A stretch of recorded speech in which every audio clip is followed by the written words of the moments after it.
हाय दोस्तों, स्वागत है आप लोगों का मेरे चैनल में। और द अल्केमिस्ट का ये मैं पार्ट 3 पढ़ने जा रही हूँ। तो लेट्स स्टार्ट द स्टोरी। आगे क्या होता है मुझे बहुत इंटरेस्टिंग लग रही है। चलो फाइंड आउट करते हैं। लड़का नखलिस्तान के बीचों बीच बने विशाल सफ़ेद तंबू के सामने खड़े पहरेदार के पास पहुंचा। मैं सरदारों से मिलना चाहता हूँ। मेरे रेगिस्तान से भविष्य सूचक संकेत लेके आया हूँ। पहरेदार कोई जवाब दिए बिना तंबू से चला गया, जहां वो कुछ देर बना रहा। जब वो प्रकट हुआ तो उसके साथ एक नौजवान अरब था, जिसने सफ़ेद और सुनहरी पोशाक पहन रखी थी। लड़के ने जो भी देखा था वो सब उस नौजवान को बता दिया, और नौजवान ने उसे वहीं रुककर इंतज़ार करने को कहा। वो तंबू में चला गया। रात घिर आई। आपस में झगड़ते तरह तरह के आदमी और सौदागर तंबू में आते जाते रहे। एक एक कर अलाव बुझते गए और नखलिस्तान रेगिस्तान की ही तरह खामोश हो गया। सिर्फ उस विशाल तंबू की बत्तियां ही जलती रहीं। इस पूरे समय लड़का फातिमा के बारे में सोचता रहा और उसके साथ हुई आखिरी बातचीत को वो अभी तक समझ नहीं पा रहा था। आखिरकार कई घंटों के इंतज़ार के बाद पहरेदार ने लड़के को तंबू में जाने को कहा।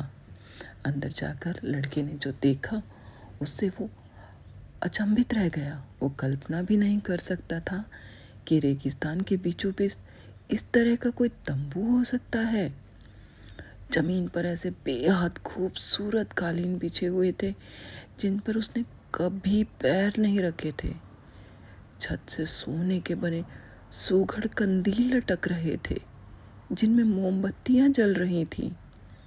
कबीलाई सरदार तंबू के पिछले हिस्से में कसीदाकारी से सज्जित रेशम की मस्तदों से टिके अर्ध गोलाकार बनाकर बैठे हुए थे। नौकर चाकर तश्तरियों में मसाले और चाय लेके आ जा रहे थे। कुछ दूसरे नौकर हुक्कों में आग जला रहे थे। वातावरण मीठी खुशबू और धुएं से व्याप्त था। यूं तो वहाँ 8 सरदार थे, लेकिन लड़कों को ये पहचानते देर नहीं लगी कि उनमें सबसे महत्वपूर्ण कौन सा था। वो एक अरब था जो सफ़ेद और सुनहरी पोशाक पहने उस अर्धगोलाकार के बीच में बैठा हुआ था। उसकी बगल में वो नौजवान अरब था जिससे लड़का पहले बात कर चुका था। कौन है ये अजनबी जो भविष्य सूचक संकेतों की बात करता है? एक सरदार ने लड़के को देखते हुए पूछा। मैं हूँ, लड़के ने जवाब दिया, और उसने ये बता दिया जो उसने देखा था। रेगिस्तान इस तरह की बातें एक अजनबी को क्यों बताने लगा, जबकि उसे मालूम है कि हम यहाँ कई पुश्तों से रहते आ रहे हैं? दूसरे सरदार ने कहा। क्योंकि मेरी आंखों में अभी रेगिस्तान की आदत नहीं पड़ी है, लड़के ने कहा। मैं ऐसी चीज़ों को देख सकता हूँ जिन्हें शायद रेगिस्तान की अभ्यस्त आंखें नहीं देख सकती, और इसलिए भी कि मैं कायनात की रूह के बारे में जानता हूँ। उसने मन ही मन सोचा, ये उसने बोला नहीं। नखलिस्तान गैर तरफदार इलाका है। नखलिस्तान पर कोई हमला नहीं करता, तीसरे सरदार ने कहा। मैं तो आपको वही बता सकता हूँ जो मैंने देखा। अगर आप मेरी बात पर यकीन नहीं करना चाहते तो आपको इस बारे में कुछ भी करने की ज़रूरत नहीं है। उनके बीच उत्तेजित चर्चा होने लगी। वे कैसे अरबी बोली में बात कर रहे थे जो लड़के को समझ में नहीं आ रही थी, लेकिन जब वो जाने को हुआ तो पहरेदार ने उससे रुकने को कहा। लड़के को डर सताने लगा। भविष्य सूचक संकेत उसे कह रहे थे कुछ गड़बड़ है। उसे पछतावा हुआ कि उसने आखिर उस ऊँट हाँकने वाले को ये सब क्यों बताया जो उसने रेगिस्तान में देखा था। अचानक बीच में बैठा बुजुर्ग सरदार बहुत हल्के से मुस्कुराया और लड़के ने कुछ बेहतर महसूस किया। उस आदमी ने चर्चा में हिस्सा नहीं लिया था और दरअसल अब तक एक शब्द भी ज़ुबान से नहीं निकाला था, लेकिन लड़का तो कायनात की ज़बान से वाकिफ़ था और वो पूरे तंबू में व्याप्त हो उठी शांति के संपंदनों को महसूस कर पा रहा था। अब उसे अंदर ही अंदर लगने लगा था कि उसने यहाँ आकर ठीक ही किया था। चर्चा समाप्त हो गई। सारे सरदार उस बुजुर्ग की बात सुनने खामोश हो गए। फिर वो लड़के की ओर मुड़ा। इस बार उसके चेहरे पर कोई भाव नहीं था और लगता था जैसे वो कहीं दूर देख रहा था। 2000 साल पहले दूर एक मुल्क में ख्वाबों में यकीन करने वाले एक आदमी को तहखाने में डाल दिया गया था और फिर उसे गुलाम के रूप में बेच दिया गया था। उस बुजुर्ग ने कहा, जो अब एक ऐसी बोली में बात कर रहा था जिसे लड़का समझता था।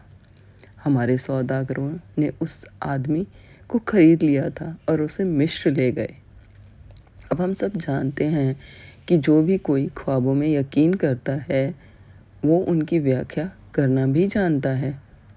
बुजुर्ग ने अपनी बात जारी रखते हुए कहा, जब फ़ैरो ने दुबली गायों और मोटी गायों का ख्वाब देखा था तो इस आदमी ने उस जिसकी मैं बात कर रहा हूँ मिस्र को अकाल से राहत दिलाई थी। उसका नाम जोसेफ था। वो वो भी तेरी ही तरह एक अजनबी मुल्क में एक अजनबी ही था और वो शायद तेरी ही उम्र का था। वो रुका। उसकी आंखों में अभी भी रूखापन बना हुआ था। हम हमेशा रवायत को मानते हैं। रयावत ने ही उस ज़माने में मिस्र को अकाल से बचाया था और मिस्र के बाशिंदों को सबसे ज़्यादा दौलतमंद बना दिया था। रवायत ही इंसानों को सिखाती है कि रेगिस्तान को कैसे पार किया जाता है और उनके बच्चों को शादियाँ किस तरह करनी चाहिए। रवायत कहती है नकलिस्तान गैर तरफदार इलाका होता है क्योंकि नकलिस्तान दोनों ही पालों में है और इसीलिए दोनों को ही खतरा होता है। किसी ने एक शब्द भी नहीं कहा। बुजुर्ग बोलता रहा। लेकिन रवायत ये भी कहती है कि रेगिस्तान के पैगामों पर यकीन करना चाहिए। हम जो कुछ भी जानते हैं वो सब हमें रेगिस्तान ने ही सिखाया है। बुजुर्ग ने एक इशारा किया और हर कोई खड़ा हो गया। बैठक समाप्त हो चुकी थी। हुक्के बुझा दिए गए और पहरेदार सावधान की मुद्रा में खड़े हो गए। लड़का जाने को हुआ, लेकिन तभी बुजुर्ग फिर बोल पड़ा, कल हम इस करार को तोड़ने वाले हैं कि नकलिस्तान में कोई भी व्यक्ति अपने पास हथियार नहीं रखेगा। पूरे दिन हम अपने दुश्मनों की तलाश में रहेंगे। दिन डूबते ही हर कोई अपने अपने हथियार मेरे सामने रख देगा। हमारे दुश्मनों की हर 10 लाशों के बदले तुम्हें सोने की एक मुहर मिलेगी।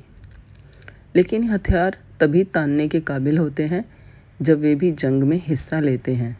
हथियार भी रेगिस्तान की तरह ही मनमौजी होते हैं और अगर उनका इस्तेमाल नहीं किया जाता तो मुमकिन है अगली बार वे किसी काम के ही ना रह जाएं। अगर कल का दिन ख़त्म होने तक उनमें से कम एक का इस्तेमाल नहीं किया गया तो उसका इस्तेमाल तुम पर किया जाएगा। हाँ, उस लड़के के ऊपर। जब लड़का तंबू से निकला तो नकलिस्तान में सिर्फ पूर्ण चंद्रमा की रोशनी ही थी। वो अपने तंबू से 20 मिनट की दूरी पर था और उसने चलना शुरू कर दिया। जो कुछ भी हुआ था उससे वो चौकन्ना हो उठा था। वो कायनात की रूह तक पहुंचने में कामयाब रहा था और अब ऐसा करने की कीमत उसे अपनी जान से भी चुकानी पड़ सकती थी।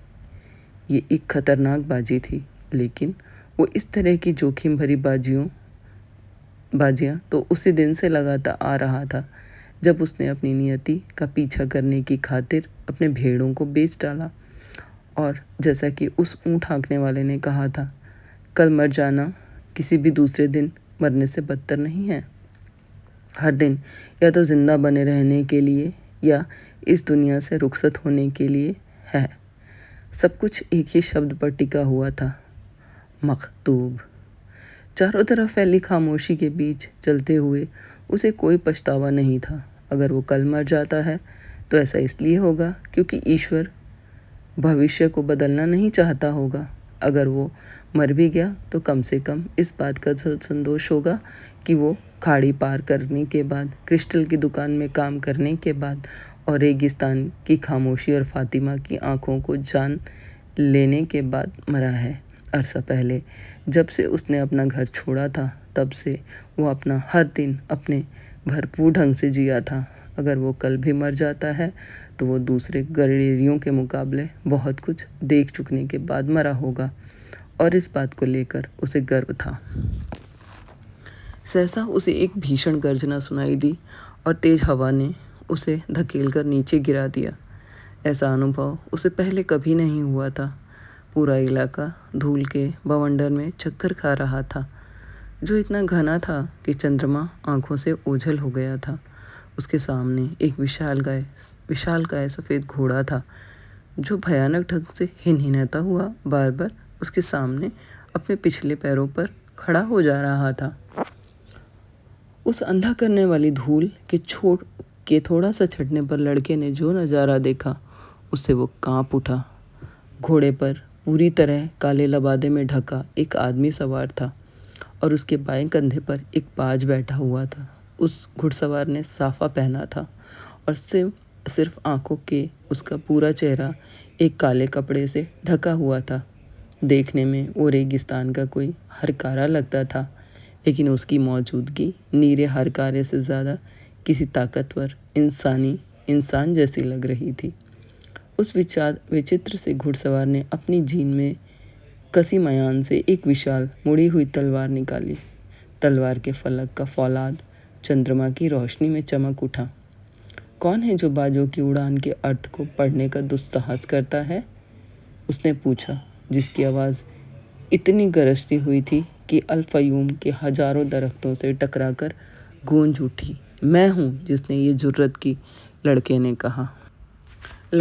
कहा। उसे उस तस्वीर की याद आ गई जिसमें सैंटियागो माटोमोरस सफ़ेद घोड़े पर सवार था और विधर्मी उस घोड़े के खुरों के नीचे दबे हुए थे। ये आदमी बिल्कुल वैसा ही दिखाई दे रहा था, सिवाय इसके कि भूमिकाएं उलट गई थी। मैं हूँ जिसने ये जुर्रत की थी, उसने दोहराया, और तलवार का वार झेलने के लिए उसने अपना सर झुका दिया। बहुत सी जिंदगियां बच जाएंगी क्योंकि मैं कायनात की रूह को देख सकता था।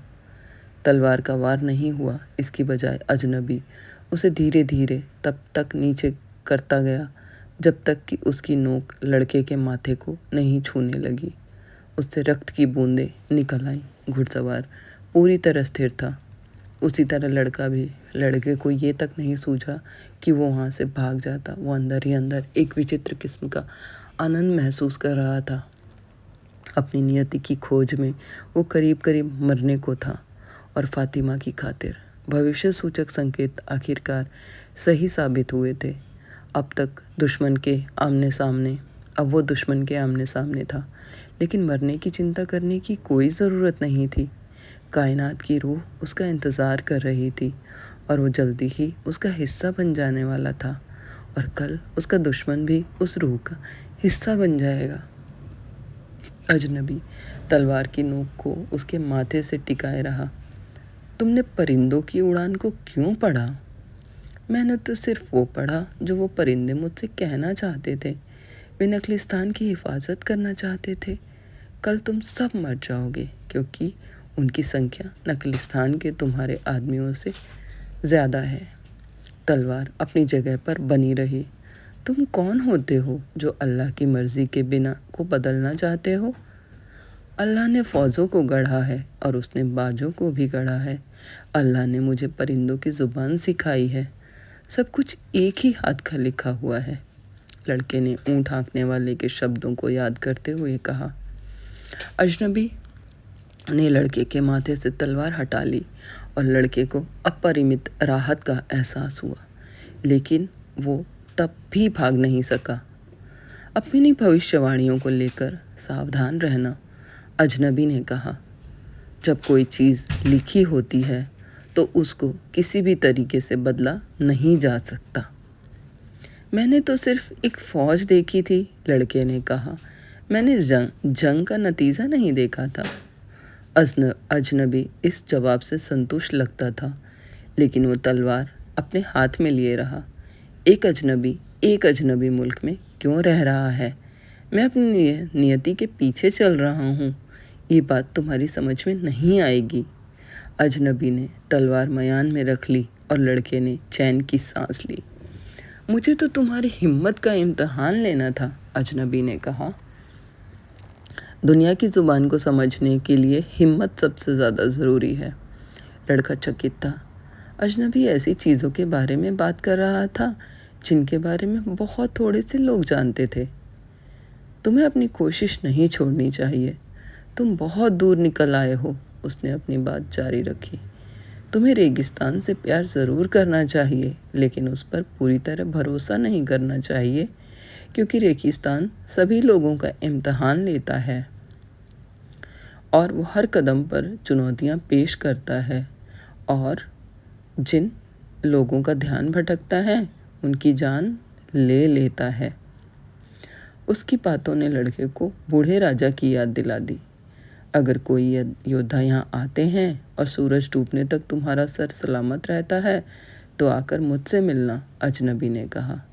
जो हाथ थोड़ी देर पहले तलवार भांज रहा था, उसी ने अब चाबुक हाथ में लिया। घोड़ा एक बार फिर धूल उड़ाता हुआ अपने पिछले पैरों पर खड़ा हो गया। तुम कहाँ रहते हो? लड़के ने भागते हुए घुड़सवार को जोर से पुकारते हुए पूछा। चाबुक हाथ थामे हाथ ने दक्षिण की ओर इशारा किया। लड़का कीमियागारी से मिल चुका था। अगली सुबह अल्फायूम पर खजूर के दरख्तों के आसपास 2000 हथियारबंद आदमी फैले हुए थे। सूरज के सिर पर चढ़ने के पहले ही 500 कबीलाई क्षितिज पर प्रकट हो गए। घुड़सवार लड़ाके उत्तर की तरफ से नखलिस्तान में दाखिल हुए थे। ऊपरी तौर पर ये एक शांतिपूर्ण अभियान लगता था, लेकिन वे सब लोग अपने अपने लबादों में हथियार छिपाए हुए थे। जब वे अल-फ़यूम के बीच सफ़ेद तंबू के पास पहुँचे तो उन्होंने अपनी अपनी कटारें और राइफ़लें निकाल ली और उन्होंने उस तंबू पर हमला कर दिया जो खाली पड़ा था। नखलिस्तान के लोगों ने रेगिस्तान से आए इन सारे घुड़सवारों को घेर लिया था और आधे घंटे के भीतर ही एक को छोड़कर सारे घुड़सवार मारे गए। बच्चों को खजूर के दरख्तों के झुरमुट के दूसरी तरफ ले जाया गया था और जो कुछ हुआ वो बच्चों ने नहीं देखा था। औरतें अपने तंबुओं में बनी रही और अपने पतियों के लिए दुआ मांगती रहीं और उन्होंने भी इस जंग का नज़ारा नहीं देखा। अगर मैदान में लाशें ना बिछी होती तो ये नखलिस्तान के आम दिनों जैसा ही एक दिन लगता। जिस कबीलाई को बख्श दिया गया था वो फ़ौज की उस टुकड़ी का कमांडर था। उस दिन दोपहर बाद उसे कबीले के सरदारों के सामने पेश किया गया, जिन्होंने उससे पूछा कि उसने रायावत के वसूल को क्यों तोड़ा। कमांडर ने कहा उसके आदमी कई दिनों से जारी जंग से थके हुए, भूखे और प्यासे थे और इसीलिए उसने नखलिस्तान पर हमला करने का फैसला किया ताकि वो जंग पर वापस लौटने के काबिल हो सकते। कबीले के सरदार ने कबीलाई के मारे जाने पर अफसोस किया, लेकिन कहा कि रवायत पाक होती है। उसके कमांडर को बेइज्जत मौत की सज़ा सुनाई गई। उसको तलवार या बंदूक की गोली से मारने की बजाय खजूर के सूखे दरख्त से फांसी पर लटका दिया गया, जहां उसकी लाश रेगिस्तान की हवा में झूलती रही। कबीले के सरदार ने लड़के को बुलवाया और उसको तोहफे के तौर पर सोने की 50 मोहरें दी। उसने मिस्र के जोसेफ का किस्सा दोहराया और लड़के को नखलिस्तान का सलाहकार बनने का न्योता दिया। जब सूरज डूब गया और आसमान में पहले सितारे दिखाई देने लगे तो लड़के ने दक्षिण की तरफ चलना शुरू किया। अंततः उसे एक अकेला तंबू दिखाई दिया और वहाँ से गुजरते अरबों के एक समूह ने लड़के को बताया कि उस जगह पर जिन्न रहते हैं। लेकिन लड़का तंबू के पास बैठ गया और इंतज़ार करने लगा। जब चंद्रमा आसमान में काफ़ी ऊंचे चढ़ गया तब कहीं जाकर घोड़े की सवार कीमियागार आता हुआ दिखाई दिया। वो अपने कंधे पर 2 मरे हुए बाज लादे हुए था। ये रहा मैं, लड़के ने कहा। तुम्हें यहाँ नहीं होना चाहिए, कीमियागार ने जवाब दिया, या फिर तुम्हारी नियति ही तुम्हें यहाँ लेकर आई है। जब तक कबीलों के बीच जंग छिड़ी हुई है तब तक रेगिस्तान को पार करना नामुमकिन है, इसीलिए मैं यहाँ आया हूँ। कीमियागर घोड़े से उतरा और उसने लड़के को अपने साथ तंबू में आने का इशारा किया। वो नकलिस्तान के बहुत से तंबुओं जैसा ही एक तंबू था। लड़के ने तंदूरों और कीमियागारी के काम आने वाले दूसरे औजारों की तलाश में चारों ओर देखा, लेकिन उसे वहाँ वैसा कुछ दिखाई नहीं दिया।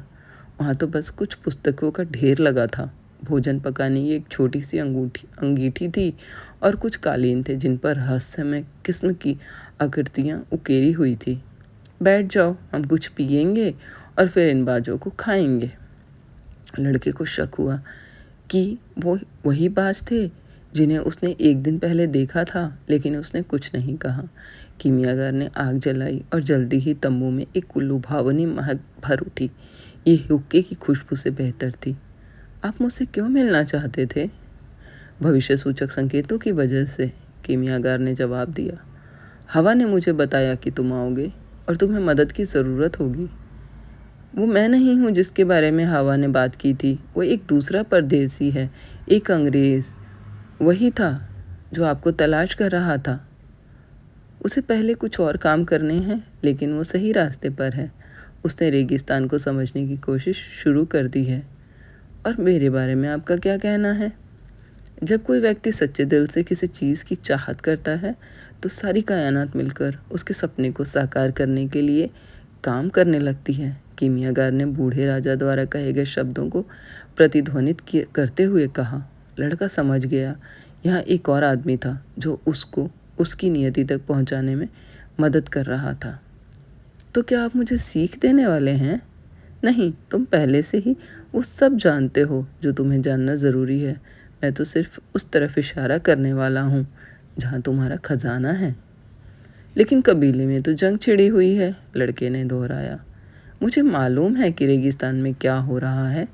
मुझे तो मेरा खजाना पहले से ही मिल चुका है। मेरे पास एक ऊँट है, क्रिस्टल की दुकान में कमाया गया पैसा मेरा पैसा है और मेरे पास सोने की 50 मुहरें हैं। मेरे मुल्क में तो मेरी गिनती एक दौलतमंद इंसान के रूप में होगी।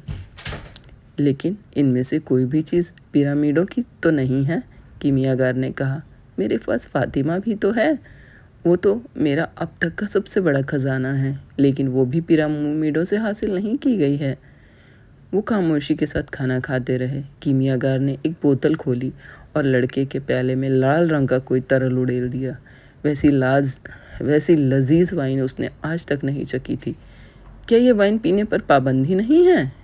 लड़के ने पूछा। बुराई वो नहीं है जो इंसानों के मुंह में आ जाती है, कीमियागर ने कहा। बुराई वो है जो उनके मुंह से बाहर आती है। कीमियागर पहले उसे कुछ डरावना लग रहा था, लेकिन वाइन पीने के बाद लड़का सहज हो गया। खाना खाने के बाद वो तंबू के बाहर जाकर बैठ गया। चंद्रमा इस कदर चमक रहा था कि उससे तारों की चमक फीकी पड़ गई थी। पियो और मज़े लो, कीमियागर ने कहा। वो देख रहा था कि लड़का काफ़ी खुशी महसूस कर रहा था। आज रात में खूब अच्छी तरह आराम करना, जैसे तुम कोई योद्धा हो और लड़ाई की तैयारी कर रहे हो। याद रखो, जहाँ तुम्हारा दिल है वहीं तुम्हारा खजाना है। तुम्हें खजाने को खोजना ही होगा, ताकि उसकी राह में अब तक तुमने जो कुछ भी सीखा है वो सार्थक हो सके। कल तुम अपना ऊँट बेच देना और एक घोड़ा खरीद लेना। ऊँट धोखेबाज होते हैं। वो मीलों चलते जाते हैं और कभी थकते नहीं लगते। फिर अचानक वो घुटने टेक देते हैं और मर जाते हैं। लेकिन घोड़े धीरे धीरे करके थकते हैं। तुम्हें हमेशा ये मालूम होता है कि उनसे कितनी उम्मीद करनी चाहिए और ये कि वो कब मरने वाले हैं। अगली रात लड़का एक घोड़े के साथ कीमियागर के तंबू पर पहुंचा। कीमियागर तैयार था और वो खुद भी अपने घोड़े पर सवार हो गया और उसने एक बाज को अपने बाएं कंधे पर रख लिया। फिर उसने लड़के से कहा, मुझे बताओ कि रेगिस्तान में जीवन किधर है? सिर्फ वही लोग खजाने को हासिल कर सकते हैं जो जीवन के ऐसे निशानों को देख पाते हैं। अपने घोड़ों पर सवार होकर वे रात में चल पड़े। चांद की रोशनी उन्हें रास्ता दिखा रही थी। पता नहीं मैं रेगिस्तान में जीवन के निशान खुद ढूंढ सकूंगा या नहीं, लड़के ने सोचा। मैं रेगिस्तान को अभी भी उतनी अच्छी तरह तो नहीं जानता। ये बात वो कीमियागार से कहना चाहता था, लेकिन उसे उस आदमी से डर लगता था। वे उस चट्टानी स्थल पर पहुंचे जहां लड़के ने आसमान में बाजों को उड़ते हुए देखा था, लेकिन अब वहां सिर्फ खामोशी थी और हवा थी।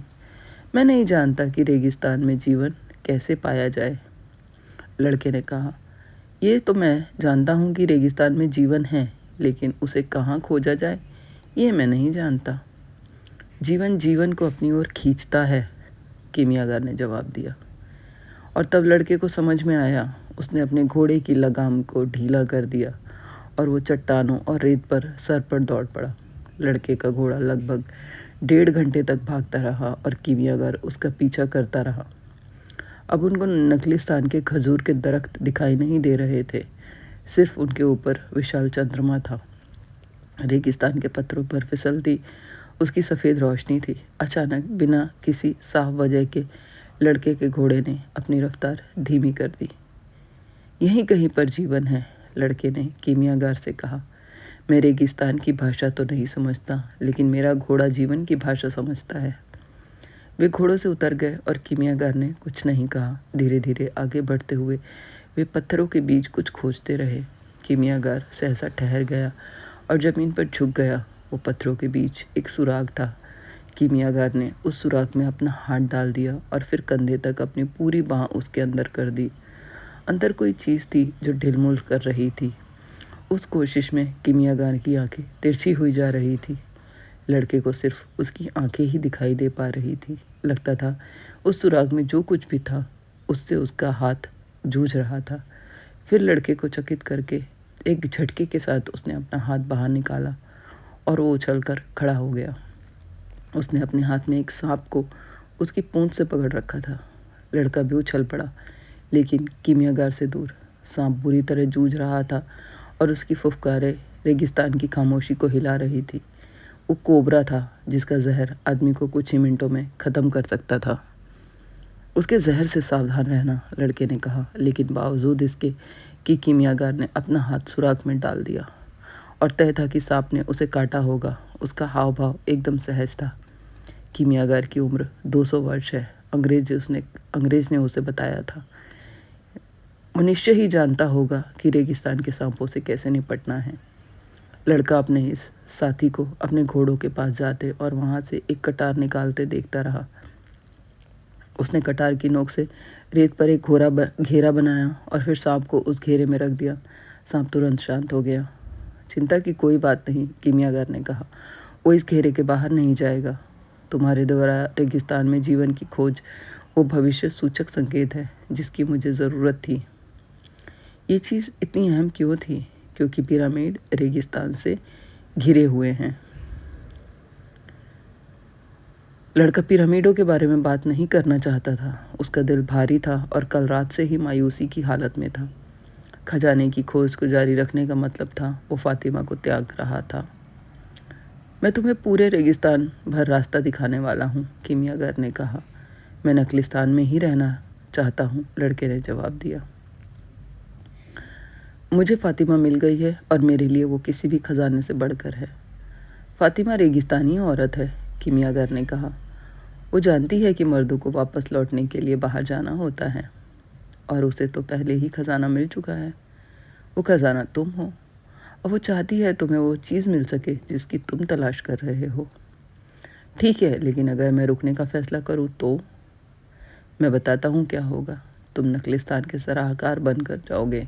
तुम्हारे पास इतना सोना होगा कि तुम ढेरों भेड़े और ढेरों ऊँट खरीद सकोगे। तुम फातिमा से शादी कर लोगे और साल भर तक तुम दोनों सुखी रहोगे। तुम रेगिस्तान को प्यार करना सीख जाओगे और तुम खजूर के पूरे 50,000 दरख्तों को पहचानने लगोगे। तुम उनको बढ़ते हुए और ये दर्शाते हुए देखोगे कि किस तरह दुनिया हमेशा बदलती रहती है और तुम भविष्य सूचक संकेतों को समझने के मामले में बेहतर से बेहतर होते जाओगे, क्योंकि रेगिस्तान दुनिया का सबसे अच्छा गुरु है। दूसरे वर्ष के दौरान किसी वक्त तुम्हें खजाने की याद आएगी। भविष्य सूचक संकेत उसके बारे में ज़ोर देकर बात करने लगेंगे और तुम उनको नज़रअंदाज करने की कोशिश करोगे। तुम अपने ज्ञान का इस्तेमाल नखलिस्तान और उसके बाशिंदों के कल्याण के लिए करोगे। तुम जो भी करोगे, कबीले के सरदार उसकी सराहना करेंगे और तुम्हारे ऊँट तुम्हें दौलतमंद और ताकतवर बना देंगे। तीसरे साल भी भविष्य सूचक संकेत तुम्हारे खजाने और तुम्हारी नियति के बारे में बोलना जारी रखेंगे। तुम एक के बाद एक रात नकलिस्तान का चक्कर लगाते रहोगे और फातिमा को दुख होगा, क्योंकि उसे लगेगा कि उसी ने तुम्हारी खोज में रुकावट पैदा कर दी थी। तुम्हें याद आएगा कि उसने कभी भी तुमसे रुकने को नहीं कहा था, क्योंकि रेगिस्तानी औरतें समझती हैं कि उसे अपने मर्द का इंतज़ार करना चाहिए, इसलिए तुम उसे दोषी नहीं ठहराओगे। लेकिन बहुत बार ऐसा होगा कि रेत पर चलते हुए तुम सोचोगे शायद तुम्हें चले जाना चाहिए था, कि तुम फातिमा के प्रति अपने प्यार पर कुछ ज़्यादा भरोसा कर सकते थे, क्योंकि जिस चीज़ ने तुम्हें रेगिस्तान में रोके रखा था वो मुमकिन है तुम्हारा ये भय रहा हो कि तुम कभी वापस नहीं लौटोगे। उस मकाम पर भविष्य सूचक संकेत तुम्हें बताएंगे कि तुम्हारा खजाना हमेशा के लिए दफन हो चुका है। फिर चौथे वर्ष के दौरान किसी वक्त शगुन तुम्हें छोड़कर चले जाएंगे, क्योंकि तुम उनकी बात सुनना बंद कर चुके होगे। कबीले के सरदार इस बात को समझ जाएंगे और तुम्हें सलाहकार के पद से बर्खास्त कर दिया जाएगा। लेकिन तब तक तुम एक दौलतमंद व्यापारी बन चुके होगे। तुम्हारे पास बहुत से ऊँट और माल होगा। तुम अपनी बाकी ज़िंदगी इस एहसास के साथ बिताओगे कि तुमने अपनी नियति का पीछा नहीं किया और अब इस काम के लिए बहुत देर हो चुकी है। तुम्हें समझना चाहिए कि प्रेम कभी किसी आदमी को उसकी नियति की तलाश करने से नहीं रोकता। अगर वो उस खोज को त्याग देता है तो इसीलिए कि वो सच्चा प्रेम नहीं होता, वो प्रेम जो दुनिया की ज़ुबान बोलता है। कीमियागार ने रेत पर बने घेरे को मिटा दिया और वो सांप लहराता हुआ चट्टानों में खो गया। लड़के को क्रिस्टल के उस दुकानदार की याद आई जो हमेशा मक्का जाना चाहता रहा था, और उस अंग्रेज़ की याद आई जिसे कीमियागार की तलाश थी। उसने उस स्त्री के बारे में सोचा जिसने रेगिस्तान पर भरोसा जताया था, और उसने उस रेगिस्तान को देखा जो उसे उस स्त्री तक लेकर आया था जिससे उसे प्यार था। वो अपने घोड़े पर सवार हुए और इस बार नकलिस्तान की ओर लौटते हुए लड़का कीमियागार के पीछे चला। हवा उन तक नकलिस्तान की आवाज़ें लेकर आई थी और लड़के ने उन आवाज़ों में फातिमा की आवाज़ सुनने की कोशिश की। लेकिन उस रात जब वो घेरे के भीतर पड़े कोबरा को देख रहा था, अपने कंधे पर बाज को बैठाए उस अजीबोगरीब घुड़सवार ने प्रेम और खजाने के बारे में, रेगिस्तानी औरतों और उसकी नियति के बारे में बात की थी। मैं आपके साथ चलूँगा, लड़के ने कहा, और ये कहते ही उसे अपने हृदय में शांति का एहसास हुआ। हम लोग कल सुबह सूरज उगने से पहले निकलेंगे, कीमियागार ने सिर्फ इतना कहा। लड़के ने पूरी रात जागते हुए बिताई। भोर होने से 2 घंटे पहले उसने अपने तंबू में सोए एक लड़के को जगाया और उससे कहा वो उसे फातिमा के तंबू तक पहुंचा दे। जब उसके दोस्त ने उसे फातिमा के तंबू तक पहुंचा दिया तो लड़के ने उसे इतना सोना दिया कि वो एक भेड़ खरीद सकता था। फिर उसने अपने दोस्त से कहा कि वो फातिमा के तंबू के अंदर जाकर उसे जगाए और बताए कि वो तंबू के बाहर उसका इंतज़ार कर रहा है। उस नौजवान अरब ने वैसा ही किया, जिसके बदले में उसे फिर से उतना ही सोना दिया गया जिससे वो एक और भेड़ खरीद सकता था। अब तुम जाओ, लड़के ने उस नौजवान अरब से कहा। अरब वापस अपने तंबू में आकर सो गया। उसे इस बात का गर्व था कि उसने नकलिस्तान के सलाहकार की मदद की थी। इस बात की खुशी थी कि उसके पास इतना पैसा था कि वो कुछ भेड़ें खरीद सकता था। फातिमा तंबू के दरवाजे पर प्रकट हुई। दोनों चहलकदमी करते हुए खजूर के दरख्तों के पास पहुंच गए। लड़का जानता था कि वो रवायत का उल्लंघन कर रहा है, लेकिन इस वक्त उसे उसकी कोई परवाह नहीं थी। मैं बाहर जा रहा हूँ, उसने कहा, और मैं चाहता हूँ तुम ये समझ लो कि मैं वापस आऊँगा। मैं तुमसे प्यार करता, क्योंकि कुछ भी मत कहो, फातिमा ने उसे बीच में ही रोकते हुए कहा। किसी से प्यार इसीलिए किया जाता है क्योंकि उससे प्यार होता है।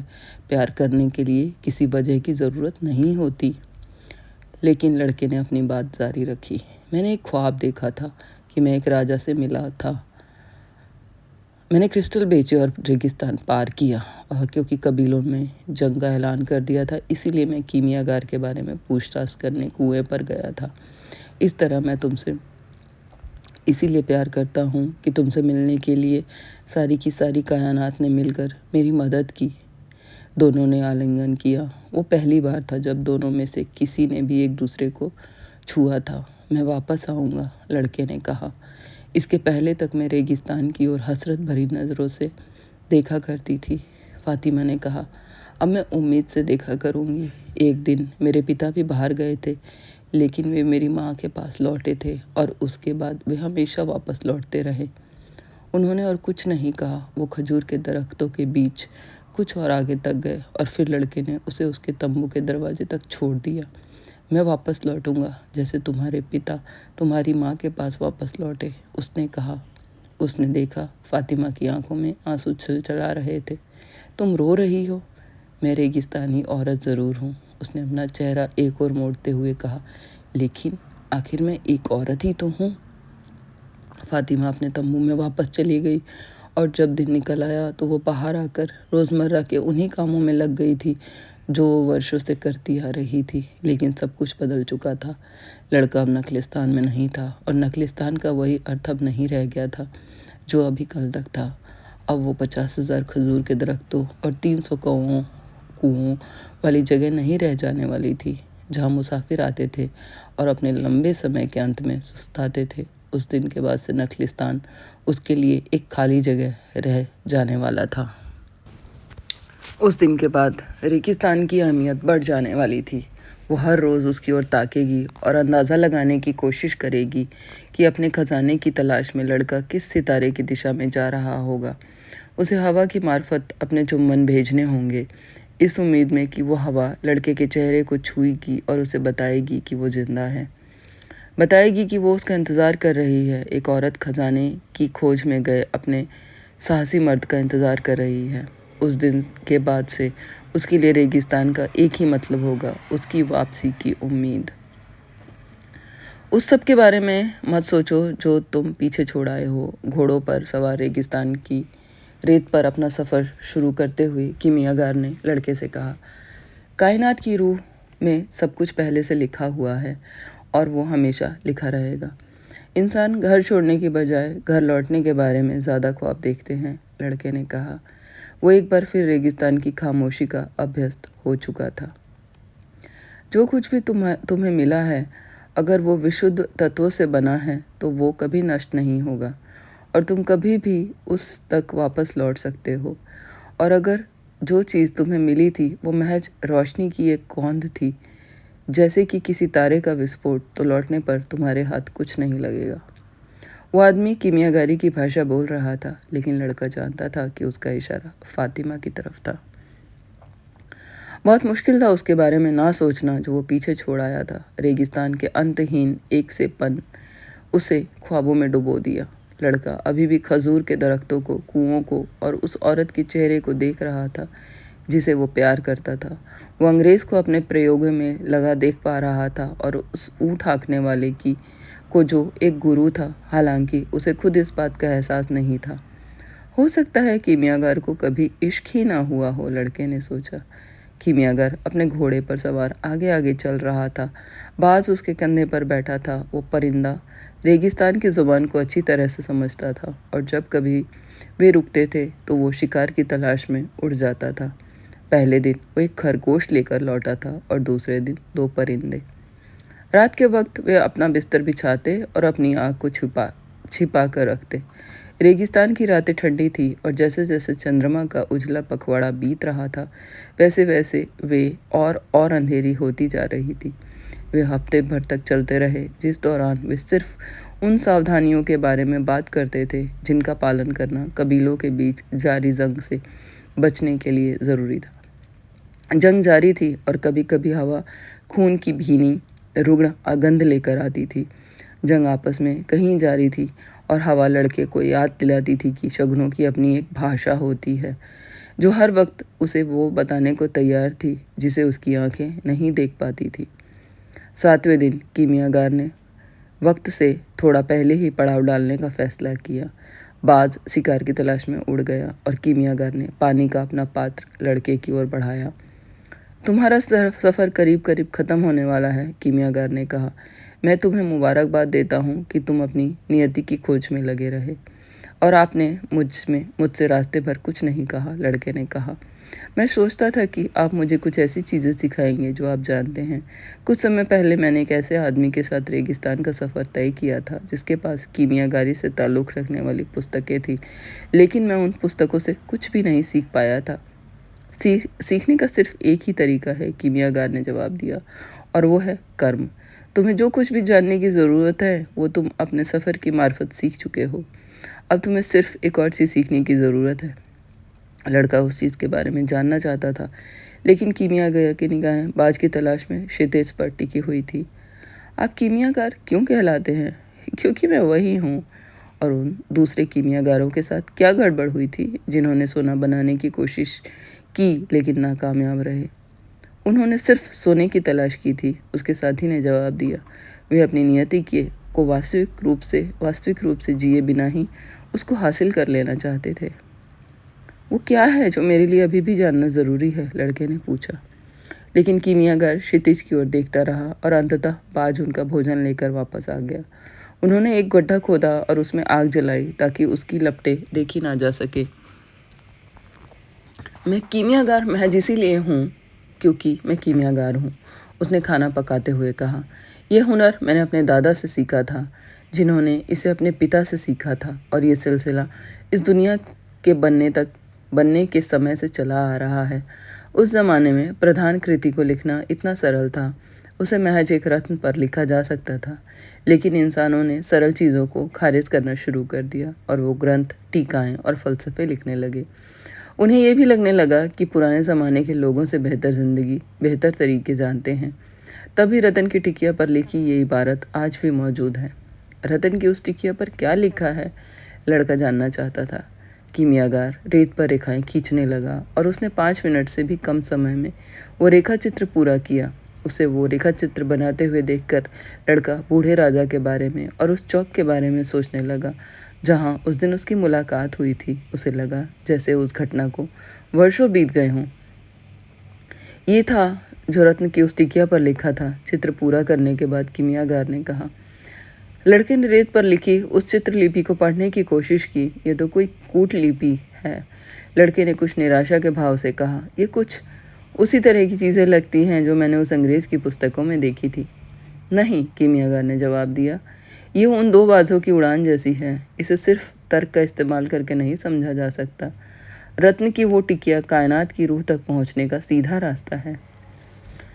ज्ञानी लोग जानते हैं कि कुदरती दुनिया स्वर्ग की एक तस्वीर और उसकी नकल है। इस दुनिया का वजूद इस बात की महज एक गारंटी है कि कहीं एक ऐसी दुनिया है जो अपने आप में पूरी है। परमेश्वर ने ये दुनिया इसीलिए रची थी ताकि इसकी दिखाई देने वाली चीज़ों की मार्फत इंसान उसकी रूहानी सीखों को और उसकी अक्ल के चमत्कारों को समझ सके। कर्म से मेरा अर्थ यही है। क्या मुझे रतन की टिकिया को समझ लेना चाहिए? लड़के ने पूछा। शायद अगर तुम कीमियागारी की प्रयोगशाला में होते तो रत्न की टिकिया को सबसे अच्छी तरह समझने के लिए बूझने का ये एकदम सही वक्त होता, लेकिन तुम रेगिस्तान में हो, इसीलिए तुम खुद को इसमें डुबो दो। रेगिस्तान तुम्हें दुनिया का इल्म मुहैया कराएगा। दरअसल दुनिया की कोई भी चीज़ ये कर सकती है। तुम्हें तो रेगिस्तान तक को समझने की ज़रूरत नहीं है। तुम्हें सिर्फ इतना भर करने की ज़रूरत है कि तुम रेत के कण पर ध्यान जमाओ और तुम्हें उसमें सृष्टि के सारे चमत्कार दिखाई देंगे। मैं खुद को रेगिस्तान में कैसे डुबाऊं? अपने दिल की आवाज़ सुनो, वो सब कुछ जानता है क्योंकि वो कायनात की रूह से पैदा हुआ है और एक दिन उसी में लौट जाएगा। वे अगले 2 और दिन तक खामोशी से रेगिस्तान को पार करते रहे। कीमियागार बहुत ज़्यादा चौकन्ना हो उठा था क्योंकि वे उस इलाके की ओर बढ़ रहे थे जहाँ सबसे हिंसक लड़ाइयाँ लड़ी जा रही थी। वे आगे बढ़ते जा रहे थे और लड़का अपने दिल की आवाज़ सुनने की कोशिश कर रहा था। यह आसान काम नहीं था। पहले के दिनों में उसका दिल हमेशा अपना किस्सा सुनाने को तैयार होता था, लेकिन बाद के दिनों में ऐसा नहीं रह गया था। एक ऐसा समय रहा था जब उसका दिल अपनी उदासी के बारे में घंटों बात करता रहता था, और एक समय में वो रेगिस्तान के सूर्योदय को देखकर इतना जज्बाती हो गया था कि लड़के को अपने आंसू छिपाना पड़ते थे। उसका दिल अब लड़के के खजाने के बारे में बात करता था जो वो बहुत तेज़ी से धड़कने लगता था, और जब लड़का रेगिस्तान के क्षितिज की ओर मंत्रमुग्ध होकर देखता था तो बहुत धीरे धीरे से धड़कता था, लेकिन उसका दिल शांत कभी नहीं रहता था। उस वक्त भी जब लड़का और कीमियागार खामोश हो जाया करते थे। हमें अपने दिलों की आवाज़ सुनने की ज़रूरत क्यों होती है? उस दिन जब उन्होंने पड़ाव डाला तो लड़के ने पूछा, क्योंकि जहाँ कहीं भी तुम्हारा दिल होगा वहीं तुम्हें अपना खजाना मिलेगा। लेकिन मेरा हृदय विक्षुब्ध रहता है, लड़के ने कहा। उसके अपने ख्वाब हैं, वो जज्बाती हो उठता है और रेगिस्तान की लड़की के सामने वो आवेग से भर चुका है। वो मुझसे तरह तरह की मांगे करता है, और जब मैं उस लड़की के बारे में सोच रहा होता हूँ तो कई कई रातों तक तो मुझे सोने नहीं देता। ये तो अच्छा ही है, तुम्हारा दिल जीता जागता है। वो जो भी कहता है उसे सुनना जारी रखो। अगले 3 दिनों के दौरान ये दोनों मुसाफिर कई हथियारबंद कबीलाओं के करीब से गुजरे और कईयों को उन्होंने क्षितिज के करीब देखा। लड़के का हृदय भय के बारे में बोलने लगा। अब वो उससे वे किस्से सुनाने लगा जो उसने कायनात की रूह से सुने थे, उन आदमियों के किस्से जिन्होंने अपने खजानों की खोज करनी चाहिए थी और उस खोज में भी कभी कामयाब नहीं हुए। कभी कभी वो लड़के को इस ख्याल से डराता था कि हो सकता है उसको उसका खजाना मिले ही नहीं, या हो सकता है वो रेगिस्तान में ही मर जाए। कभी वो लड़के से कहता कि वो संतुष्ट है और उसे प्रेम और दौलत मिल चुके हैं। मेरा हृदय धोखेबाज है, लड़के ने कीमियागार से कहा। उस समय वे घोड़ों को सुस्ताने का मौका देने के लिए रुके थे। ये नहीं चाहता कि मैं अपना सफ़र जारी रखूं। ठीक ही तो है, कीमियागार ने जवाब दिया। स्वाभाविक है, उसे डर है कि कहीं अपने सपने को पीछा करते हुए वो सब कुछ गंवा सकता है जो तुमने हासिल किया है। हाँ, तब फिर मुझे अपने दिल की बात सुननी ही क्यों चाहिए? क्योंकि तुम फिर कभी उसे शांत नहीं कर पाओगे। अगर तुम ये दिखावा भी करो कि तुमने उसकी बात सुनी ही नहीं है, तब भी वो तुम्हारे अंदर तो मौजूद रहेगा ही, और तुम जो कुछ भी ज़िंदगी के बारे में और दुनिया के बारे में सोच रहे हो उसको दोहराता रहेगा। आपका मतलब है कि वो भले ही विश्वासघाती हो, मुझे उसकी बात सुनते रहना चाहिए?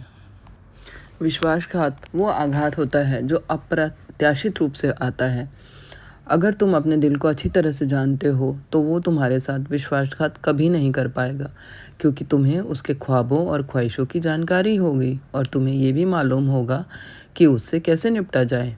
तुम अपने दिल से कभी नहीं भाग पाओगे, इसीलिए बेहतर यही है कि वो जो कुछ भी कहता है उसे सुनो। इस तरह तुम्हें किसी अप्रत्याशित आघात से डरने की कोई ज़रूरत नहीं है। वे रेगिस्तान को पार करते रहे और लड़का अपने दिल की आवाज़ सुनता रहा। उसने अंततः उसके पैतरों और चालाकियों को समझ लिया और वो जैसा था उसी रूप से उसको स्वीकार कर लिया। उसके दिमाग में भय जाता रहा और वो नखलिस्तान वापस लौट जाने की ज़रूरत के बारे में भूल गया, क्योंकि एक दोपहर उसके हृदय ने उससे कहा कि वो बहुत खुश है। उसने कहा, तब भी मैं कभी कभी शिकायत करता हूँ, क्योंकि मैं एक व्यक्ति का हृदय हूँ और लोगों के हृदय ऐसे ही होते हैं। लोग अपने सबसे महत्वपूर्ण सपनों को पूरा करने से डरते हैं, क्योंकि उन्हें लगता है कि वे उसके काबिल नहीं हैं या वे उनको कभी पूरा नहीं कर पाएंगे। हम उनके हृदय, उन प्रियजनों के बारे में सोचने मात्र से डर जाते हैं जो हमेशा हमेशा के लिए चले गए होते हैं, या उन क्षणों के बारे में सोचने मात्र से जो अच्छे हो सकते थे लेकिन हुए नहीं, या उन खजानों के बारे में सोचने मात्र से जो हासिल किए जा सकते थे लेकिन जो हमेशा हमेशा के लिए रेत में छिपा दिया गए थे, क्योंकि जब ऐसी घटनाएं होती हैं तो हमें भयानक दुख झेलना पड़ता है। मेरे हृदय को इस बात का डर है कि उसे दुख झेलना पड़ेगा, लड़के ने एक रात कीमियागार से कहा, जब वे अंधेरे में डूबे आसमान को ताक रहे थे। अपने दिल से कहा कि तुम भोगने का डर दुख भोगने से बदतर होगा है। अपने दिल से कहा कि दुख भोगने का डर दुख भोगने से बदतर होता है। अच्छा, डर से एक्चुअली रियल जो होता है उससे ज़्यादा सोचने का डर होता है। मतलब एक्चुअली जैसे कोई रियल में प्रॉब्लम को हम जैसा फील करेंगे उससे ज़्यादा हमें डर लगता है उसको सोचने से, ये कह रहा है। और उससे कहो कि ऐसा कभी नहीं हुआ कि कोई दिल अपने सपनों की तलाश में निकला हो और उसे दुख भोगना पड़ा हो, क्योंकि तलाश का डर हर पल परमेश्वर और शाश्वतता से साक्षात्कार का पल होता है। और उससे कहो, ऐसा कभी नहीं हुआ कि कोई दिल अपने सपनों की तलाश में निकला हो और उसे दुख दुख भोगना पड़ा हो, क्योंकि तलाश का हर पल परमेश्वर और शाश्वतता से साक्षात्कार का पल होता है। क्योंकि उस टाइम पे हम पूर्ण रूप से परमपिता परमेश्वर पे निर्भर होते हैं, इसलिए हम उनके सबसे क्लोज होते हैं जब हम अपने सपनों को पूरा करने के लिए निकलते हैं। तलाश का हर पल परमेश्वर के साथ साक्षात्कार का पल है। लड़के ने अपने हृदय से कहा, जब तक मैं सच्चे अर्थों में अपने खजाने की खोज में लगा रहा, तब तक हर दिन चमकीला बना रहा, क्योंकि मुझे ये बोध बना रहा कि हर क्षण इस सपने का हिस्सा हुआ करता था कि मैं उसे पा लूँगा। जब तक मैं सच्चे अर्थों में अपने खजाने की खोज में लगा रहा, तब तक मैं इस प्रक्रिया में ऐसी ऐसी चीज़ें पाता रहा जो मुझे कभी देखने को भी ना मिली होती, और मैंने उन चीज़ों के लिए उद्यम करने का साहस ना किया होता जिन्हें हासिल करना एक गरेड़िए के लिए नामुमकिन लग रहा था। इसलिए उस दिन दोपहर के बाद पूरे समय उसका हृदय शांत रहा। उस रात लड़का गहरी नींद सोया, और जब जागा तो उसका हृदय ऐसी बातें कहने लगा जो सीधे कायनात की रूह से आई थी। उसने कहा कि वो सारे लोग जो सुखी हैं उनके भीतर परमेश्वर का वास है, और सुख रेगिस्तान की रेत के एक कण में भी पाया जा सकता है, जैसे कि कीमियागार ने कहा था, क्योंकि रेत का एक कण सृष्टि का एक क्षण है और कायनात ने उसकी रचना के बार करने में लाखों वर्ष लगाए हैं। पृथ्वी के हर व्यक्ति का एक खजाना है जो उसकी प्रतीक्षा करता है।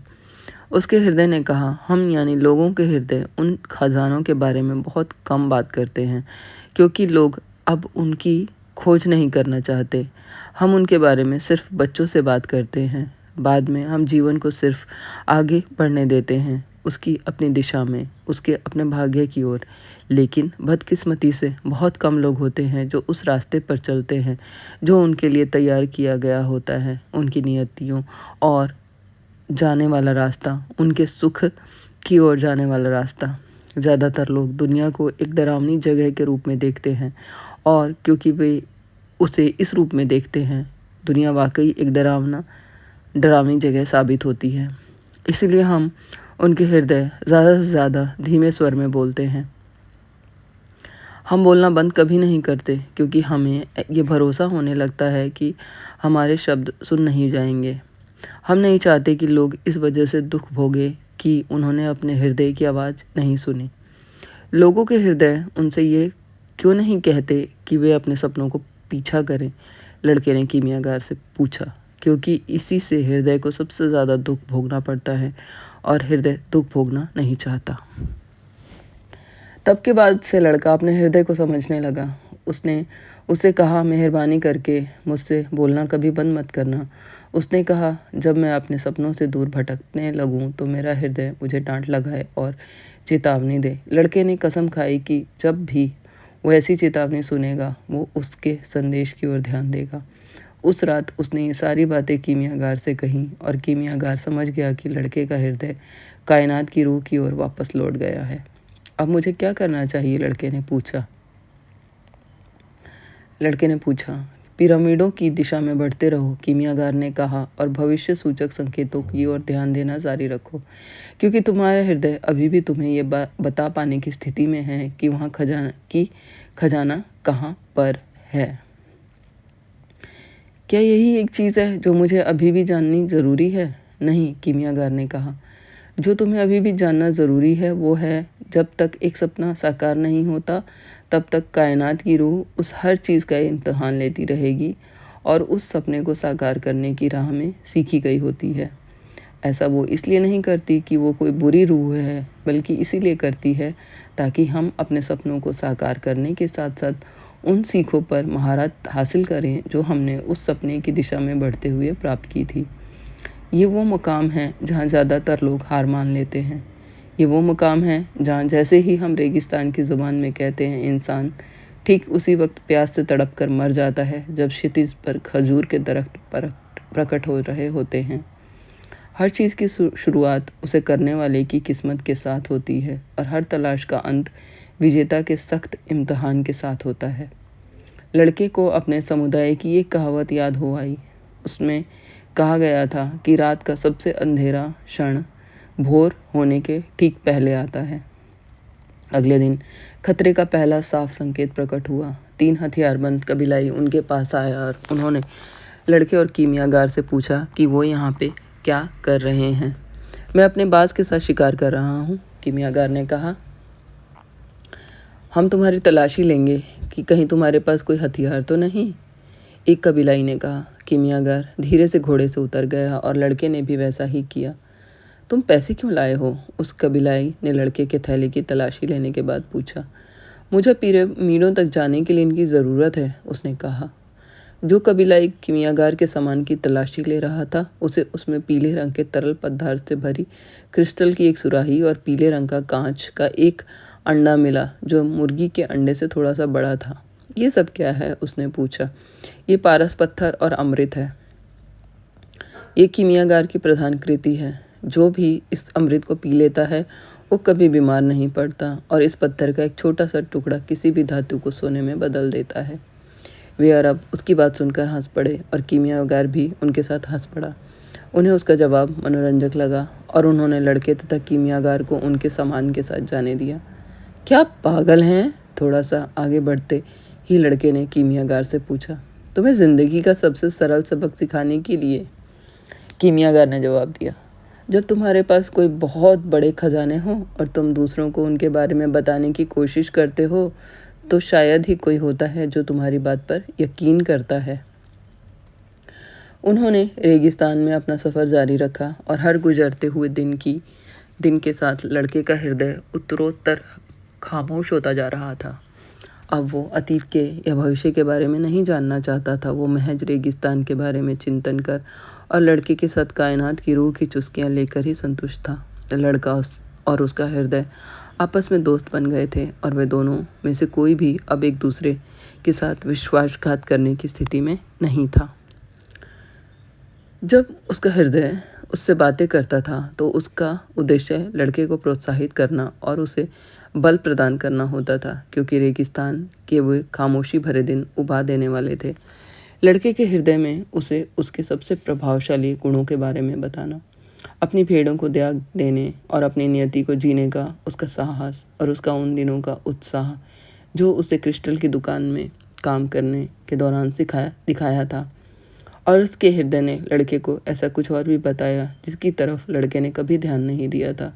उसने लड़के को उन खतरों के बारे में बताया जिन्होंने उसके जीवन को संकट में डाल दिया था, लेकिन जिन्हें उसने कभी महसूस नहीं किया था। उसके हृदय ने बताया कि एक बार उसने लड़के द्वारा अपने पिता से चुराई गई राइफल को कहीं छिपा कर रख दिया था, क्योंकि लड़का उससे खुद को घायल कर सकता था। और उसने लड़के को उस दिन की याद दिलाई जब वो बीमार था और खेत में उल्टियाँ कर रहा था और जिसके बाद वो गहरी नींद में सो गया था। थोड़ी दूर 2-4 लड़के की भेड़ें चुराने और उसकी हत्या करने की योजना बना रहे थे, लेकिन चूंकि लड़का वहाँ से नहीं गुजरा, इसीलिए ये सोचकर कि लड़के ने शायद अपना रास्ता बदल दिया, वे वहाँ से चले गए। क्या किसी इंसान का हृदय हमेशा उसकी मदद करता है? लड़के ने कीमियागार से पूछा। ज़्यादातर उन लोगों के हृदय मदद करते हैं जो अपनी नियति को साकार करने की कोशिश कर रहे होते हैं, लेकिन वे बच्चों, पियक्कड़ों और बूढ़ों की मदद भी करते हैं। क्या इसका मतलब है कि अब मुझे कोई खतरा नहीं होगा? इसका मतलब सिर्फ इतना है कि हृदय वही करता है जो वो कर सकता है, कीमियागार ने कहा। एक दोपहर वे एक कबीले के पड़ाव के करीब से गुजरे। उस पड़ाव के हर कोने पर खूबसूरत सफ़ेद लबादे पहने हथियारबंद अरब तैनात थे। लोग भूखे पी रहे थे और एक दूसरे को जंग के मैदान के किस्से सुना रहे थे। उन दोनों मुसाफिरों की ओर उनमें से किसी ने कोई ध्यान नहीं दिया। खतरे की कोई बात नहीं, पड़ाव से आगे निकलने के बाद लड़के ने कहा। कीमियागार कुछ नाराज़ लगा। अपने हृदय पर भरोसा ज़रूर करो, लेकिन ये कभी मत भूलो कि तुम रेगिस्तान में हो। जब लोग एक दूसरे से जंग कर रहे होते हैं तो कायनात की रूह जंग से आती चीख पुकारों को सुन सकती है। सूरज के तले जो कुछ भी घटित होता है उसके नतीजों को भुगतने से कोई नहीं बच सकता। सब कुछ एक ही है, लड़के ने सोचा। और फिर जैसे रेगिस्तान कीमियागार की कही बात को सच साबित करना चाहता हो, इन मुसाफिरों के पीछे से 2 घुड़सवार प्रकट हुए। तुम इससे आगे नहीं जा सकते, उनमें से एक घुड़सवार ने कहा। तुम उस इलाके में हो जहाँ कबीलों के बीच जंग छिड़ी हुई है। मैं बहुत दूर नहीं जा रहा हूँ, कीमियागार ने उस घुड़सवार की आंखों में आंखें डालकर कहा। वे कुछ पल खामोश रहे और फिर लड़के और कीमियागार को जाने देने पर राजी हो गए। लड़के ने इस पूरी बातचीत को विस्मय के साथ सुना था।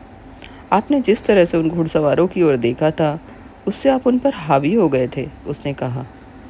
इंसान की आंखें उसकी रूह की ताकत को दर्शाती हैं, कीमियागार ने जवाब दिया। यही सही है, लड़के ने सोचा। उसने इस बात पर ध्यान दिया था कि कुछ समय पहले वे जिस पड़ाव के करीब से गुजरे थे, वहाँ मौजूद बहुत से हथियारबंद आदमियों के बीच एक ऐसा आदमी था जो उन दोनों की ओर आंखें गड़ाकर देख रहा था। वो इतनी दूर था कि उसका चेहरा भी दिखाई नहीं दे रहा था, लेकिन लड़के को यकीन था कि वो उन्हीं की तरफ देख रहा था। आखिरकार जब उन्होंने उस पर्वत श्रृंखला को पार कर लिया जो समूचे क्षितिज पर फैली हुई थी, कीमियागार ने कहा, अब वे पिरामिड से सिर्फ 2 दिन की दूरी पर है। अगर हम जल्दी ही अलग अलग रास्ते पकड़ने वाले हैं, लड़के ने कहा, तो मुझे कीमियागारी के बारे में सिखा दीजिए। कीमियागारी के बारे में तो तुम पहले से ही जानते हो। ये कायनात की रूह में सीन लगाने जैसा है और वहाँ उस खजाने को पा लेना जैसा है जो तुम्हारे लिए बचा कर रखा गया है। नहीं, मेरा मतलब ये नहीं है। मैं रांगे को सोने में बदलने की बात कर रहा हूँ। कीमियागार रेगिस्तान जितना ही खामोश हो गया और उसने तब जाकर जवाब दिया जब वे खाने के लिए रुके। इस विश्व में हर चीज़ विकसित होकर अस्तित्व में आई है, उसने कहा, और ज्ञानियों के लिए सोना धातु का सबसे अधिक विकसित रूप है।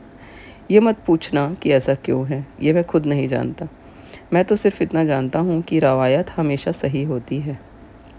इंसान ने ज्ञानियों की बात को कभी नहीं समझा। नतीजतन सोना विकास के एक प्रतीक की तरह देखने की बजाय टकराव का सबब बन गया। चीज़ें बहुत सी भाषाएं बोलती हैं, लड़के ने कहा। एक समय था जब मेरे लिए ऊँट के हिनहिनाने का मतलब हिनहिनाने से ज़्यादा कुछ नहीं था। बाद में ये खतरे का संकेत बन गया और अंततः वह फिर हिनहिनाहट बन गया। लेकिन इसके बाद वो रुक गया। उसे लगा कीमियागार ने ये सारी बातें शायद पहले से जानता होगा। मैं कई सच्चे कीमियागारों को जानता हूँ, कीमियागार ने कहा। वे खुद को प्रयोगशालाओं में बंद कर लेते थे और सोने की तरह विकसित होने की कोशिश करते थे, और उनको पारस पत्थर मिल गया था क्योंकि वे समझ गए थे कि जब कोई चीज़ विकसित होती है तो उसके आसपास की दूसरी सारी चीज़ें भी विकसित होती हैं। जब कोई चीज़ विकसित होती है तो उसके आसपास की सारी चीज़ें भी विकसित होती हैं। कुछ के लिए ये पत्थर संयोग से हाथ लग गया था। उसके पास पहले से प्रतिभा थी और ऐसी चीज़ों के लिए उसकी आत्माएं दूसरों की आत्माओं के मुकाबले तैयार थी। लेकिन वो मायने नहीं रखते, ऐसे लोग खासे दुर्लभ हैं। और फिर कुछ और भी थे जिनकी दिलचस्पी सिर्फ सोने में ही थी। उन्हें वो रहस्य कभी हासिल नहीं हुआ। वो ये भूल गए कि रांगे, तांबे या लोहे की अपनी अपनी नियतियाँ हैं जिन तक उनको पहुंचना होता है, और जो भी कोई किसी दूसरी चीज़ की नियति में दखल अंदाजी करेगा वो खुद अपनी नियति तक कभी नहीं पहुंच पाएगा। कीमियागार के ये शब्द किसी अभिशाप की तरफ गूंज उठे। उसने अपना हाथ आगे बढ़ाकर ज़मीन से एक सीप उठाई। ये रेगिस्तान कभी समुंदर हुआ करता था, उसने कहा। मेरा ध्यान भी इसी ओर गया था, लड़के ने जवाब दिया। कीमियागार ने लड़के से उस सीप को अपने कान पर रखने को कहा। ऐसा वो बचपन में कई बार कर चुका था और उसमें से समुद्र की आवाज़ें सुन चुका था। समुद्र इस सीप में जीवित बना रहा क्योंकि यही उसकी नियति है, और जब तक ये रेगिस्तान एक बार फिर पानी से ढक नहीं जाता, समुद्र इस सीप में जीना बंद नहीं करेगा। वे अपने घोड़ों पर सवार हुए और मिस्र के पिरामिडों की दिशा में चल पड़े। उस वक्त सूरज ढल रहा था। तब लड़के के हृदय ने खतरे का संकेत दिया। वे रेत के भीमकाय टीलों से घिरे हुए थे और लड़के ने ये जानने के लिए कीमियागार की ओर देखा कि क्या उसने भी कुछ महसूस किया, लेकिन वो किसी भी तरह के खतरे से बेखबर दिखाई दिया। 5 मिनट बाद लड़के ने आगे खड़े 2 घुड़सवारों को देखा जो उनका इंतज़ार कर रहे थे। इसके पहले कि घुड़सवार कीमियागार से कुछ कह पाता, वे दोनों घुड़सवार 10 और फिर 100 घुड़सवारों में बदल गए और फिर तो वे सारे टीलों में दिखाई देने लगे। वे कबीलाई थे जो नीली पोशाकें पहने हुए थे और उनकी पगड़ियों के चारों ओर काली पट्टियां बंधी थीं। उनके चेहरे नीले नवकाबों से ढके हुए थे जिनमें से सिर्फ उनकी आंखें दिखाई देती थी। इतनी दूर से भी उनकी आंखें उनकी रूहों की ताकत को बता रही थी और उनकी आंखें मौत का पैगाम दे रही थी। उन दोनों को पास के एक फ़ौजी शिविर में ले जाया गया। एक फ़ौजी ने लड़के और कीमियागार को धक्याकर तंबू के भीतर कर दिया, जहां फ़ौज का सरदार अपने मातहतों के साथ बैठक कर रहा था। ये जासूस है, उनमें से एक आदमी ने कहा। हम तो महज मुसाफिर हैं, कीमियागार ने कहा। तुम लोग 3 दिन पहले दुश्मन के पड़ाव के करीब देखे गए थे और तुम वहाँ एक फ़ौजी से बात कर रहे थे। मैं तो महज एक इंसान हूँ जो रेगिस्तान में भटकता है और सितारों को जानता है, कीमियागार ने कहा। मुझे फ़ौजों के बारे में या कबीलाई की गतिविधियों के बारे में कोई जानकारी नहीं। मैं तो सिर्फ अपने इस दोस्त को रास्ता दिखा रहा हूँ। तुम्हारा ये दोस्त है कौन? सरदार ने पूछा। एक कीमियागार ने जवाब दिया। वो कुदरत की ताकतों को समझता है और वो आपके सामने अपनी बेमिसाल ताकतों की नुमाइश करना चाहता है। लड़का चुपचाप और डरता हुआ सुनता रहा। एक परदेसी यहाँ क्या कर रहा है? एक और आदमी ने पूछा। वो आपके कबीले को देने पैसे लाया है, लड़का अपना मुंह खोलता इसके पहले कीमियागार ने कहा, और लड़के के थैले को झपटकर कीमियादार ने उसमें रखी सोने की मोहरें सरदार को दे दी। उस अरब ने बिना कुछ कहे वो मोहरें ले ली। इनकी कीमत इतनी थी कि उनसे ढेर सारे हथियार खरीदे जा सकते थे। ये कीमियागार क्या होता है? आखिरकार उसने पूछा। ये वो इंसान है जो कुदरत और दुनिया को समझता है। अगर वो चाहे तो हवा की ताकत से इस खेमे को तबाह कर सकता है। सारे आदमी हंस पड़े। वे जंग से होने वाली तबाहियों के अभ्यस्त थे और वे जानते थे कि हवा उन पर कोई जानलेवा आघात नहीं कर सकती। तब भी उनमें से हर एक ने अपने दिल को थोड़ा तेज़ी से धड़कता हुआ महसूस किया। वे रेगिस्तानी आदमी थे और टोने टोटके करने वालों से डरते थे। मैं चाहता हूँ वो करके दिखाए, सरदार ने कहा। इसके लिए उसे 3 दिन की ज़रूरत होगी, कीमियागार ने कहा। अपनी ताकतों की नुमाइश करने के लिए वो खुद को हवा में बदलेगा। अगर वो ऐसा नहीं कर पाया तो हम आपके कबीले की खातिर अपनी ज़िंदगियाँ आपके हवाले कर देंगे। तो मुझे ऐसी चीज़ें नहीं दे सकते जो पहले से ही हमारी हैं, सरदार ने अहंकारपूर्वक कहा। लेकिन उसने इन मुसाफिरों के लिए 3 दिन का वक्त दिया। लड़का मारे दहशत के काँप रहा था, लेकिन कीमियागार उसको सहारा देकर तंबू के बाहर ले गया। उनको पता नहीं चलना चाहिए कि तुम डरे हुए हो, कीमियागार ने कहा। वे बहादुर आदमी हैं और कायरों से नफरत करते हैं। लेकिन लड़के के मुंह से शब्द भी नहीं निकल सके, उसकी ज़ुबान तक खुल नहीं सकी। तब वे उस शिविर से बाहर निकल गए। उनको कैद करने की कोई ज़रूरत नहीं पड़ी। अरबों ने उनके घोड़ों भर को जब्त कर लिया था। इस तरह दुनिया ने एक बार फिर जता दिया था कि बहुत सी ज़बानों में बात करती है। कुछ ही पलों में रेगिस्तान अंतहीन और आज़ाद था और अब वो एक अभेद दीवार बन चुका था। आपने वो सब कुछ उनको दे दिया जो मेरे पास था, लड़के ने कहा। मेरी ज़िंदगी भर की जमा पूंजी। हाँ, लेकिन अगर तुम मर जाते तो वो सब तुम्हारे किस काम आता, कीमियागार ने जवाब दिया। तुम्हारे पैसे ने हमें 3 दिन तक ज़िंदा बने रहने की मोहलत मुहैया कराई है। ऐसा बहुत कम होता है कि पैसा इंसान की ज़िंदगी बचा ले। ऐसा बहुत कम होता है कि पैसा इंसान की ज़िंदगी बचा ले। लेकिन लड़का इतना डरा हुआ था कि उसे ज्ञान ध्यान से भरी बातें सुनाई नहीं दे रही थी। उसे समझ में नहीं आ रहा था कि वो हवस में कैसे बदल जाएगा। आखिर वो कोई कीमियागार तो था नहीं। कीमियागार ने फौजी से थोड़ी सी चाय मांगी और कुछ चाय बच्चे की कलाइयों पर उड़ेल दी। लड़के की देह में राहत की एक लहर दौड़ी और कीमियागार ने कुछ शब्द बुदबुदाए जो लड़के की समझ में नहीं आए।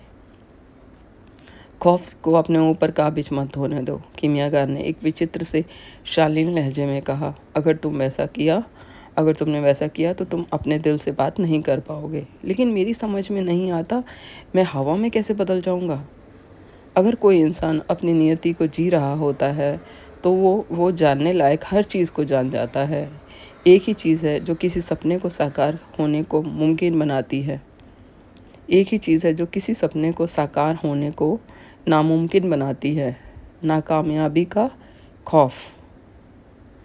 मैं नाकामयाब होने से नहीं डर रहा हूँ। बात सिर्फ़ इतनी है कि मुझे समझ में नहीं आ रहा कि मैं हवा में खुद को कैसे बदलूँगा। ये तुम्हें सीखना होगा, तुम्हारी ज़िंदगी इसी पर टिकी हुई है। लेकिन अगर मैं नहीं सीख पाया तो तुम अपनी नियति को साकार करने के बीच ही मर जाओगे। ये उन लाखों लोगों की तरह मरने से भी बेहतर होता है जो ये तक नहीं जानते कि उनकी नियतियाँ क्या थी। लेकिन चिंता मत करो, कीमियागर ने कहा। आमतौर से मौत का खतरा लोगों को उनकी ज़िंदगियों के प्रति बहुत ज़्यादा चौकन्ना कर देता है। पहला दिन बीत गया। पास में ही कहीं बहुत बड़ी जंग छिड़ी थी और बहुत से घायलों को शिविर में लाया गया। जो फौजी मर गए थे उनकी जगह दूसरे फौजियों ने ले ली थी और जीवन की गति जारी रही। मौत कुछ भी नहीं बदलती, लड़के ने सोचा। तुम बाद में भी कभी मर सकते थे, एक फौजी ने अपने एक साथी के शब्द से कहा। तुम तब भी तो मर सकते थे जब अमन कायम होने का ऐलान हो जाता, लेकिन किसी भी सूरत में तुम्हें तो मरना ही था। दिन के आखिर में लड़का कीमियागर की तलाश में निकल गया, जो अपने बाज को रेगिस्तान में कहीं ले गया था। मुझे अभी भी समझ नहीं आता कि मैं खुद को हवा में कैसे बदलूंगा, लड़के ने दोहराया। याद करो, मैंने तुमसे क्या कहा था। ये दुनिया परमेश्वर का सिर्फ वह पहलू है जो दिखाई देता है, और कीमियागारी का काम ही ये है कि वो इस दुनियावी स्तर के संपर्क को आध्यात्मिक पूर्णता तक ले जाती है। ये आप क्या कह रहे हैं? अपने बाज को खाना खिला रहा हूँ। अगर मैं खुद को हवा में ना बदल पाया तो हम लोग मर जाएंगे, लड़के ने कहा। फिर आप बाज को क्यों खाना खिला रहे हो? मरना तो तुम्हें है, कीमियागर ने कहा। मैं तो वैसे भी जानता हूँ कि खुद को हवा में कैसे बदलूं। दूसरे दिन लड़का शिविर के करीब एक ऊंची चट्टान पर चढ़ गया। संतरियों ने उसे जाने की इजाज़त दे दी थी और उन्होंने पहले ही इस जादूगर के बारे में सुन रखा था जो खुद को हवा में बदल सकता था, और इसीलिए वे वैसे भी उसके करीब नहीं रहना चाहते थे। यूँ भी वो उस रेगिस्तान को लांघ कर भाग तो सकता नहीं था। उसने दूसरे दिन का दोपहर बाद का पूरा समय उस चट्टान पर बैठे बैठे रेगिस्तान को देखते हुए और अपने हृदय की आवाज़ सुनते हुए बिताया। लड़का जानता था रेगिस्तान उसके भय को महसूस कर रहा है। वे दोनों एक ही भाषा बोल रहे थे। तीसरे दिन सरदार ने अपने अफसरों से मुलाकात की। उसने कीमियागर को उस बैठक में बुलाया और कहा, चलो चलकर उस लड़के को देखते हैं जो खुद को हवा में बदल लेता है।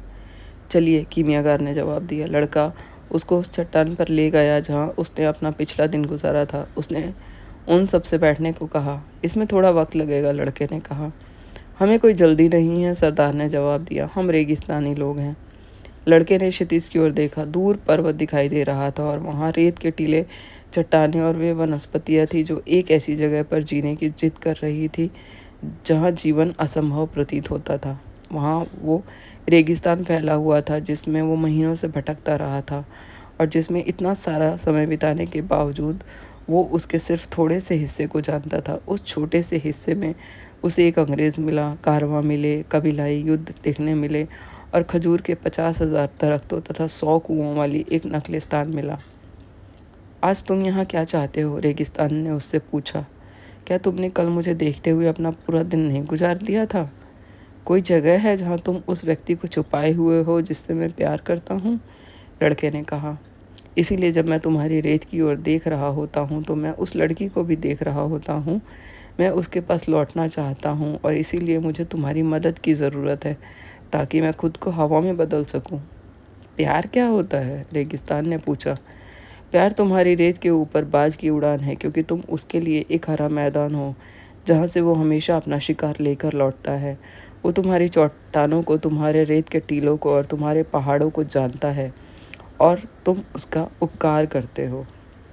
बाज की चोंच मेरे टुकड़ों को खुद मुझे उठा ले जाती है, रेगिस्तान ने कहा। वर्षों से मैं उसके शिकार का ख्याल रखता आया हूँ। मेरे पास जो थोड़ा सा पानी है मैं उसको मुहैया कराता रहा हूँ और फिर मैं उसको ये भी बताता रहता हूँ कि उसका शिकार कहाँ पर है। और एक दिन जब मैं इस बात का आनंद ले रहा होता हूँ कि उसका शिकार मेरी सतह पर फल फूल रहा है वो आकाश से झपट्टा मारकर उस जीव को उठा ले जाता है जिसे मैंने रचा होता है। लेकिन शिकार की रचना भी तो तुमने इसीलिए की है, लड़के ने जवाब दिया। बाज का पोषण करने के लिए ही, और फिर बाज इंसान का पोषण करता है और अंततः वो आदमी तुम्हारी रेत का पोषण करेगा, जहाँ एक बार फिर शिकार फलेगा फूलेगा। दुनिया इसी तरह चलती है। तो इसी को प्रेम कहते हैं। हाँ, यही प्रेम है। यही चीज़ शिकार को बाज में, बाज को इंसान में और इंसान को रेगिस्तान में बदलती है। यही चीज़ है जो रांगे को सोने में बदल देती है और यही चीज़ सोने को वापस धरती में लौटा देती है। तुम्हारी बातें मेरी समझ से परे हैं, रेगिस्तान ने कहा, लेकिन तुम इतना तो समझ ही सकते हो कि तुम्हारी रेत में कहीं पर एक स्त्री है जो मेरा इंतज़ार कर रही है और इसीलिए मुझे खुद को हवा में बदलना बेहद ज़रूरी है।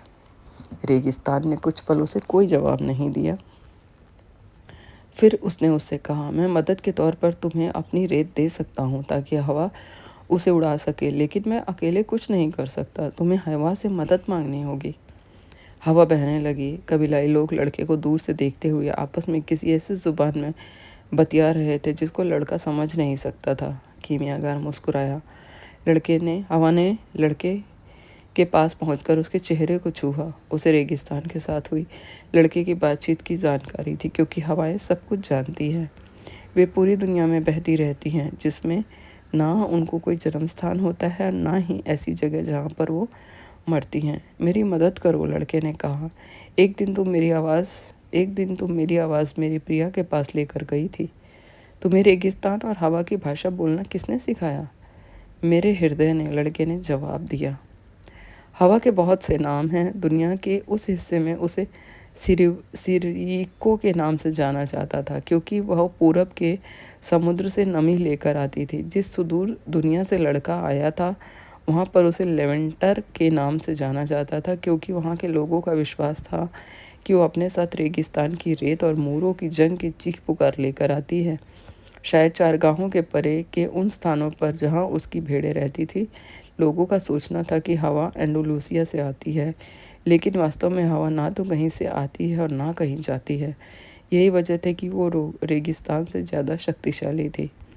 हो सकता है कोई ऐसा समय आए जब लोग रेगिस्तान में दरख्त उगा सके, यहाँ तक कि वे वहाँ भेड़ों तक को पालने लगेंगे, लेकिन वे हवा को कभी नहीं जीत सकेंगे। तुम हवा नहीं बन सकते, हवा ने कहा। हम दोनों तो बिल्कुल अलग चीज़ें हैं। ये सही नहीं है, लड़के ने कहा। मैंने अपने सफ़र के दौरान कीमियागार के रहस्यों को सीखा था। मेरे अंदर वो हर चीज़ मौजूद है जो इस कायनात में रची गई है। हवा, रेगिस्तान, महासागर, तारे, सभी कुछ। हम सबको एक ही हाथ द्वारा गढ़ा गया था और हम सब में समान आत्माएं हैं। मैं तुम जैसा होना चाहता हूँ ताकि मैं दुनिया के कोने कोने तक पहुँच सकूँ, समुद्रों को पार कर सकूं, उस रेत को उड़ा सकूं जिसने मेरे खजाने को ढक रखा है, और उस स्त्री की आवाज़ सुन सकूं, स्त्री की आवाज़ को बहाकर ला सकूं। अरे अरे अरे, एक सेकंड का ऐसे उल्टा सीधा हो गया। उस की आवाज़ को बहा के ला सकूं जिसे मैं प्यार करता हूँ। मैंने वो सारी बातचीत सुनी थी जो अभी एक दिन तुम्हारे और कीमियागार के बीच में हो रही थी, हवा ने कहा।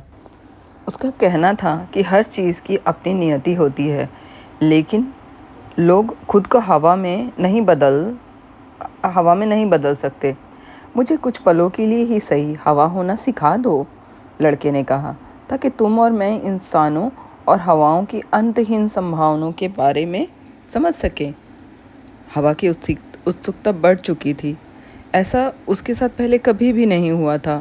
वह उन चीज़ों के बारे में बात करना चाहती थी, लेकिन उसे ये नहीं मालूम था कि इंसान को हवा में कैसे बदला जा सकता है।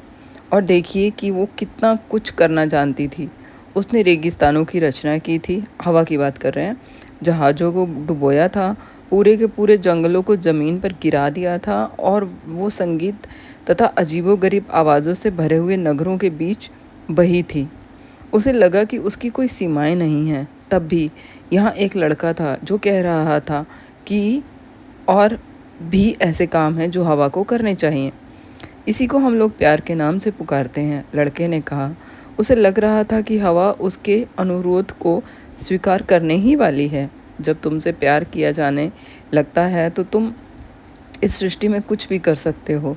जब तुम्हें प्यार किया जाने लगता है तो ये समझने की ज़रूरत नहीं रह जाती कि क्या हो रहा है, क्योंकि सब कुछ तुम्हारे अंदर हो रहा होता है। और वैसे मैं इंसान खुद को हवा तक में बदल सकते हैं, जाहिर है तभी जब हवा इसमें मदद करे। हवा का अपना स्वाभिमान था और लड़के की बातें सुनकर उसे खींच होने लगी।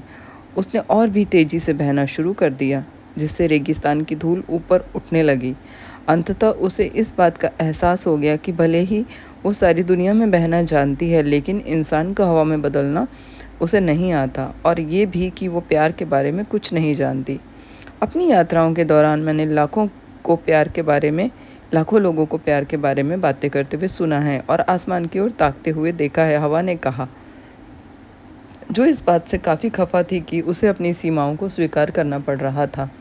शायद ये बेहतर होगा कि इस बारे में आसमान से पूछकर देखा जाए। ठीक है, तब इस काम में तुम मेरी मदद करो, लड़के ने कहा। इस जगह को धूल के अंधेर से इस कदर भर दो कि सूरज ढक ढक जाए, तब मैं बिना चौंधियाए आसमान की ओर देख सकूंगा। इस पर हवा अपनी पूरी ताकत के साथ बहने लगी और आसमान रेत से आच्छादित हो गया। सूरज एक सुनहरी तश्तरी में बदल गया।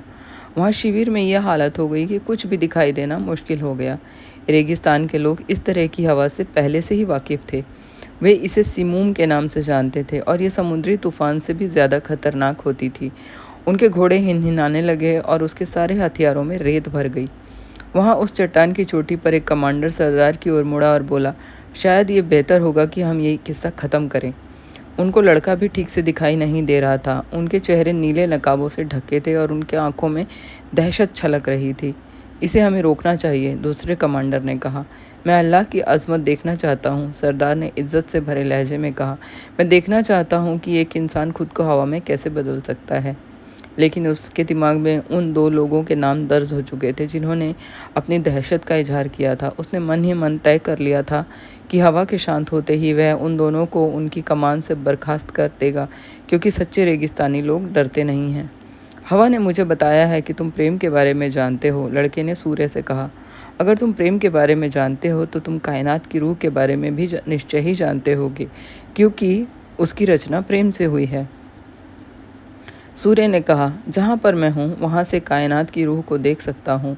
वो मेरी रूह के साथ संवाद करती है और हम दोनों मिलकर दरख्तों को उगाते हैं और पेड़ों को छाँव की तलाश के लिए प्रेरित करते हैं। जहाँ पर मैं हूँ और मैं धरती से बहुत लंबी दूरी पर हूँ, वहाँ से मैंने प्रेम करना सीखा है। मैं जानता हूँ कि अगर मैं धरती के ज़रा सा भी करीब आ गया तो धरती की हर चीज़ मर जाएगी और कायनात की रूह का वजूद ख़त्म हो जाएगा।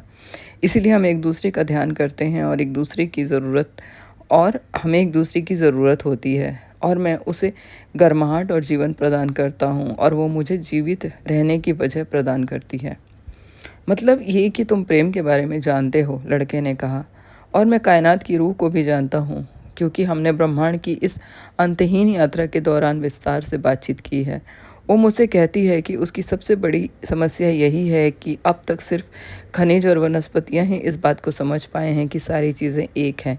ना तो लोहे के तांबे जैसा होने की ज़रूरत है और ना तांबे को सोने जैसा होने की ज़रूरत है। इनमें से प्रत्येक एक अनूठी सत्ता है और उसी रूप में वो अपनी विशिष्ट भूमिका निभाती है। और जिस हाथ ने ये सब लिखा है, वो हाथ अगर सृष्टि की रचना के 5वें दिन थम गया होता तो हर चीज़ मिलकर शांति की एक सिम्फनी में बदल गई होती। लेकिन छठवां दिन भी तो था, सूर्य ने कहना जारी रखा। तुम ज्ञानी हो क्योंकि तुम हर चीज़ को दूर से देखते हो, लड़के ने कहा। लेकिन तुम प्रेम के बारे में नहीं जानते। अगर छठवां दिन ना हुआ होता तो मनुष्य का अस्तित्व ना होता। तांबा हमेशा महज तांबा बना रहता और रांगा हमेशा रांगा ही बना रहता। ये सही है कि हर चीज़ की अपनी एक नियति है, लेकिन एक दिन हर चीज़ अपनी नियति को प्राप्त होगी। इसीलिए हर चीज़ को खुद से बेहतर किसी चीज़ में तब तक रूपांतरित होते रहना और एक नई नियति को हासिल करते रहना ज़रूरी है, जब तक कि कायनात की रूह एक ही वस्तु नहीं बन जाती। सूर्य ने इस बारे में सोचा और उसने और भी तेज़ी से चमकने का फ़ैसला लिया। हवा जो इस बातचीत का आनंद ले रही थी और भी ताकत से बहने लगी, ताकि सूर्य लड़के को चौंधिया ना पाता। इसीलिए कीमियागिरी का अस्तित्व है, लड़के ने कहा, ताकि हर कोई अपने खजाने की तलाश कर सके, उसे हासिल कर सके और अपनी पिछली ज़िंदगी से बेहतर बनने की इच्छा कर सके। रांगा तब तक अपनी भूमिका निभाता रहेगा जब तक कि दुनिया को रांगे की ज़रूरत नहीं पड़ रहेगी, और उसके बाद रांगे को सोने में बदल जाना होगा। कीमियागारी यही कहते हैं, लड़के ने कहा। वे बताते हैं कि जब हम उससे बेहतर बनना चाहते हैं जैसे हम हैं, तो हमारे आसपास की चीज़ें भी पहले से बेहतर बन जाती हैं। बहरहाल तुमने ये क्यों कहा कि मैं प्रेम के बारे में नहीं जानता? सूर्य ने लड़के से पूछा। क्योंकि रेगिस्तान की तरह एक जगह ठहरे रहना प्रेम नहीं है, ना ही हवा की तरह सारी दुनिया का चक्कर लगाते रहना प्रेम है। और हर चीज़ को एक दूरी से देखते रहना जैसा कि तुम करते हो भी प्रेम नहीं है। प्रेम वो शक्ति है जो कायनात की रूह को रूपांतरित कर देती है और उसे बेहतर बना देती है।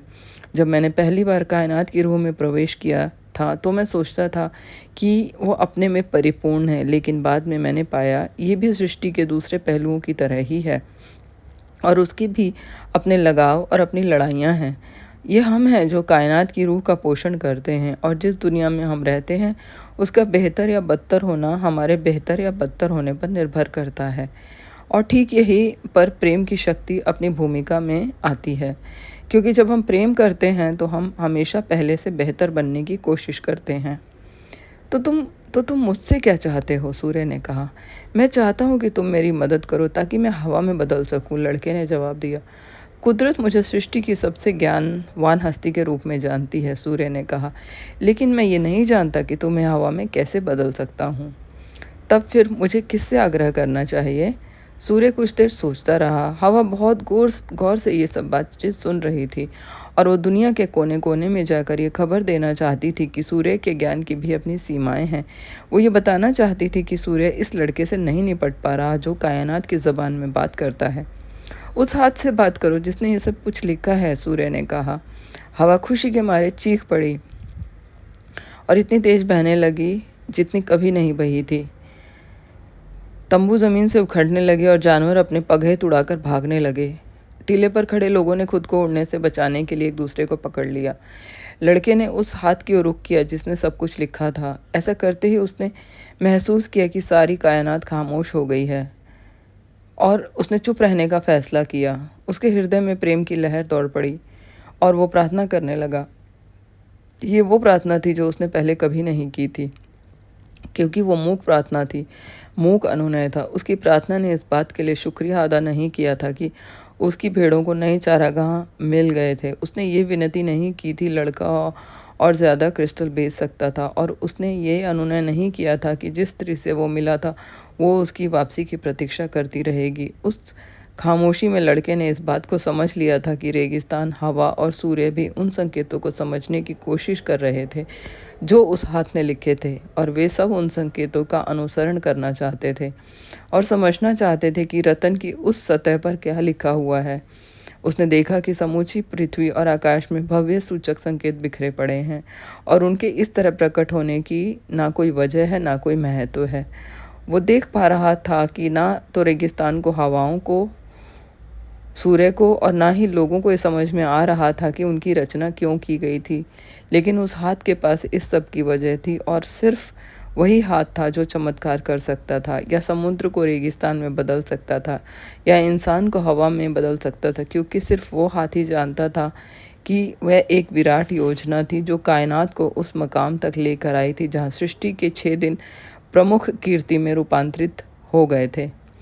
लड़का कायनात की रूह तक पहुंच गया और उसने पाया कि वो परमेश्वर की आत्मा का ही एक अंग है। उसने पाया कि परमेश्वर की आत्मा उसकी अपनी आत्मा है, और वह यानी लड़का स्वयं ही चमत्कार कर सकता है। सिमुम की रफ्तार उस दिन इतनी तेज थी कि उसके पहले वो उतनी रफ्तार से कभी नहीं बही थी। उसके बाद कई पीढ़ियों तक अरब देश के लोग उस लड़के की किंवदंती को दोहराते रहे जिसने खुद को हवा में बदल लिया था, और रेगिस्तान के सबसे ताकतवर सरदार को खुलेआम अवहेलना करते हुए उसकी फौजी छावनी को तहस नहस कर दिया था।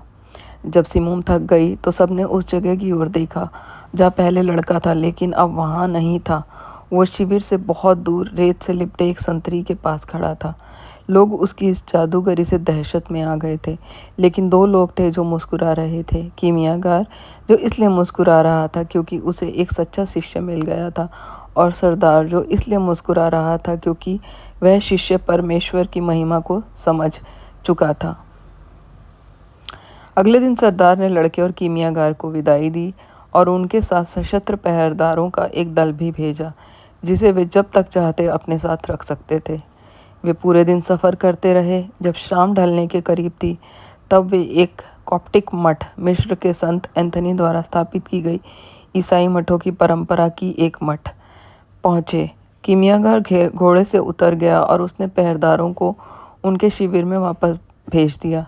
यहाँ से आगे का सफ़र तुम अकेले करना, कीमियागार ने कहा। अब तुम पिरामिडों से सिर्फ 3 घंटे की दूरी पर हो।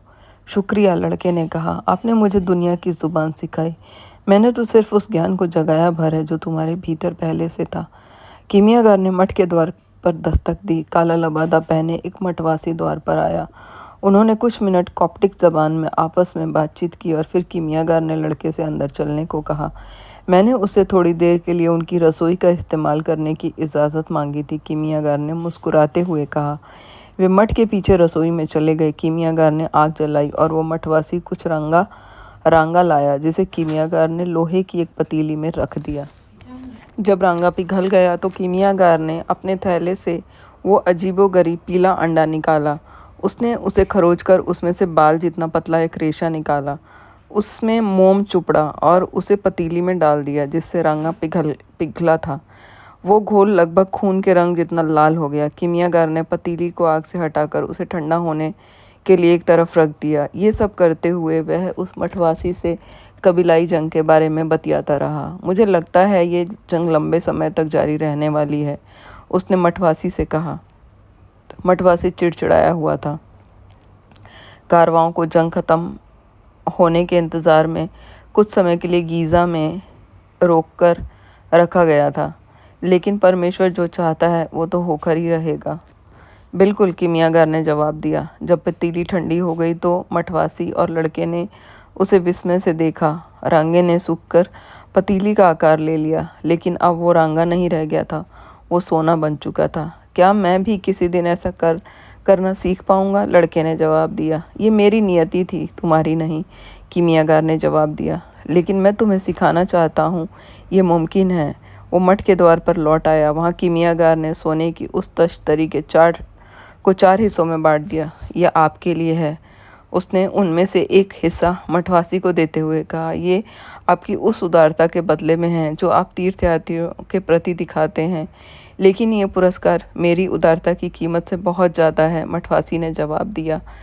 ऐसा दोबारा मत कहिएगा। हो सकता है जीवन आपकी बात सुन रहा हो और अगली बार आपको इससे भी कम दे। कीमियागार लड़के की ओर मुड़ा। ये तुम्हारे लिए, इससे उस सब की भरपाई हो जाएगी तुमने फौज के उस मुखिया को दिया था। लड़का कहना चाहता था ये उससे बहुत ज़्यादा है जो उसने उस मुखिया को दिया था, लेकिन वो चुप रहा क्योंकि वह मठवासी से कही गई कीमियागार की बात सुन चुका था। और ये मेरे लिए है, एक हिस्सा उसने अपने पास रखते हुए कीमियागार ने कहा, क्योंकि मुझे रेगिस्तान में लौटना होगा जहाँ कबीलों की जंग छिड़ी हुई है।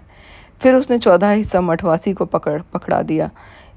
ये इस लड़के के लिए है, अगर कभी इसको ज़रूरत पड़ी तो इसे दे दीजिए। लेकिन मैं तो वैसे भी अपने खजाने की खोज में जा रहा हूँ, लड़के ने कहा। अब तो मैं उसके बहुत करीब हूँ और मुझे यकीन है तुम उसे हासिल कर लोगे, कीमियागार ने कहा। तब फिर क्यों? क्योंकि तुम 2 बार अपनी जमा पूंजी खो चुके हो, एक बार उस चोर के हाथों और एक बार फौज के उस मुखिया के हाथों। मैं एक बूढ़ा अंधविश्वासी अरब हूँ और मैं अपनी कहावतों में भरोसा करता हूँ। एक कहावत है, जो एक बार हो चुका है वो दोबारा नहीं हो सकता, लेकिन जो 2 बार हो चुका है उसका तीसरी बार होना निश्चित है। वे अपने घोड़ों पर सवार हो गए।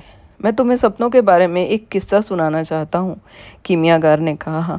लड़का अपने घोड़े को उसके करीब ले आया। प्राचीन रोम में सम्राट टेबेरियस के समय में एक भला आदमी हुआ करता था जिसके 2 बेटे थे। उनमें से एक फौज में था और उसे साम्राज्य के सबसे सुदूर क्षेत्र में भेजा गया। दूसरा बेटा एक कवि था और वो अपनी सुंदर कविताओं से भरे रोम को आनंदित किया करता था। एक रात पिता ने एक सपना देखा। उसके सपने में एक देवदूत प्रकट हुआ और उसने कहा उसके एक बेटे के शब्द दुनिया की आने वाली सारी पीढ़ियों द्वारा सीखे और दोहराए जाएंगे। पिता कृतज्ञता से भरकर और खुशी से रोता हुआ सपने से जाग उठा, क्योंकि जीवन ने उदारता दिखाई थी। उसके सामने एक ऐसी चीज़ उजागर की गई थी जिससे किसी भी पिता को गर्व होता। उसके कुछ ही समय बाद पिता एक बच्चे को रथ से कुचले जाने से बचाने की कोशिश में मर गया। चूंकि उसने अपना जीवन उचित और ईमानदार ढंग से जिया था, वो मरकर सीधे स्वर्ग गया, जहाँ उसकी मुलाकात उसी देवदत्त से हुई जो उसके सपने में प्रकट हुआ था। तुम हमेशा एक भले इंसान बने रहे, देवदत्त ने कहा। तुमने अपना जीवन प्रेमपूर्ण ढंग से जिया और मरे भी तुम गरिमापूर्ण ढंग से। तुम मुझसे जो मांगो वो मांग सकते हो। जीवन मेरे लिए शुभ था, उस आदमी ने कहा।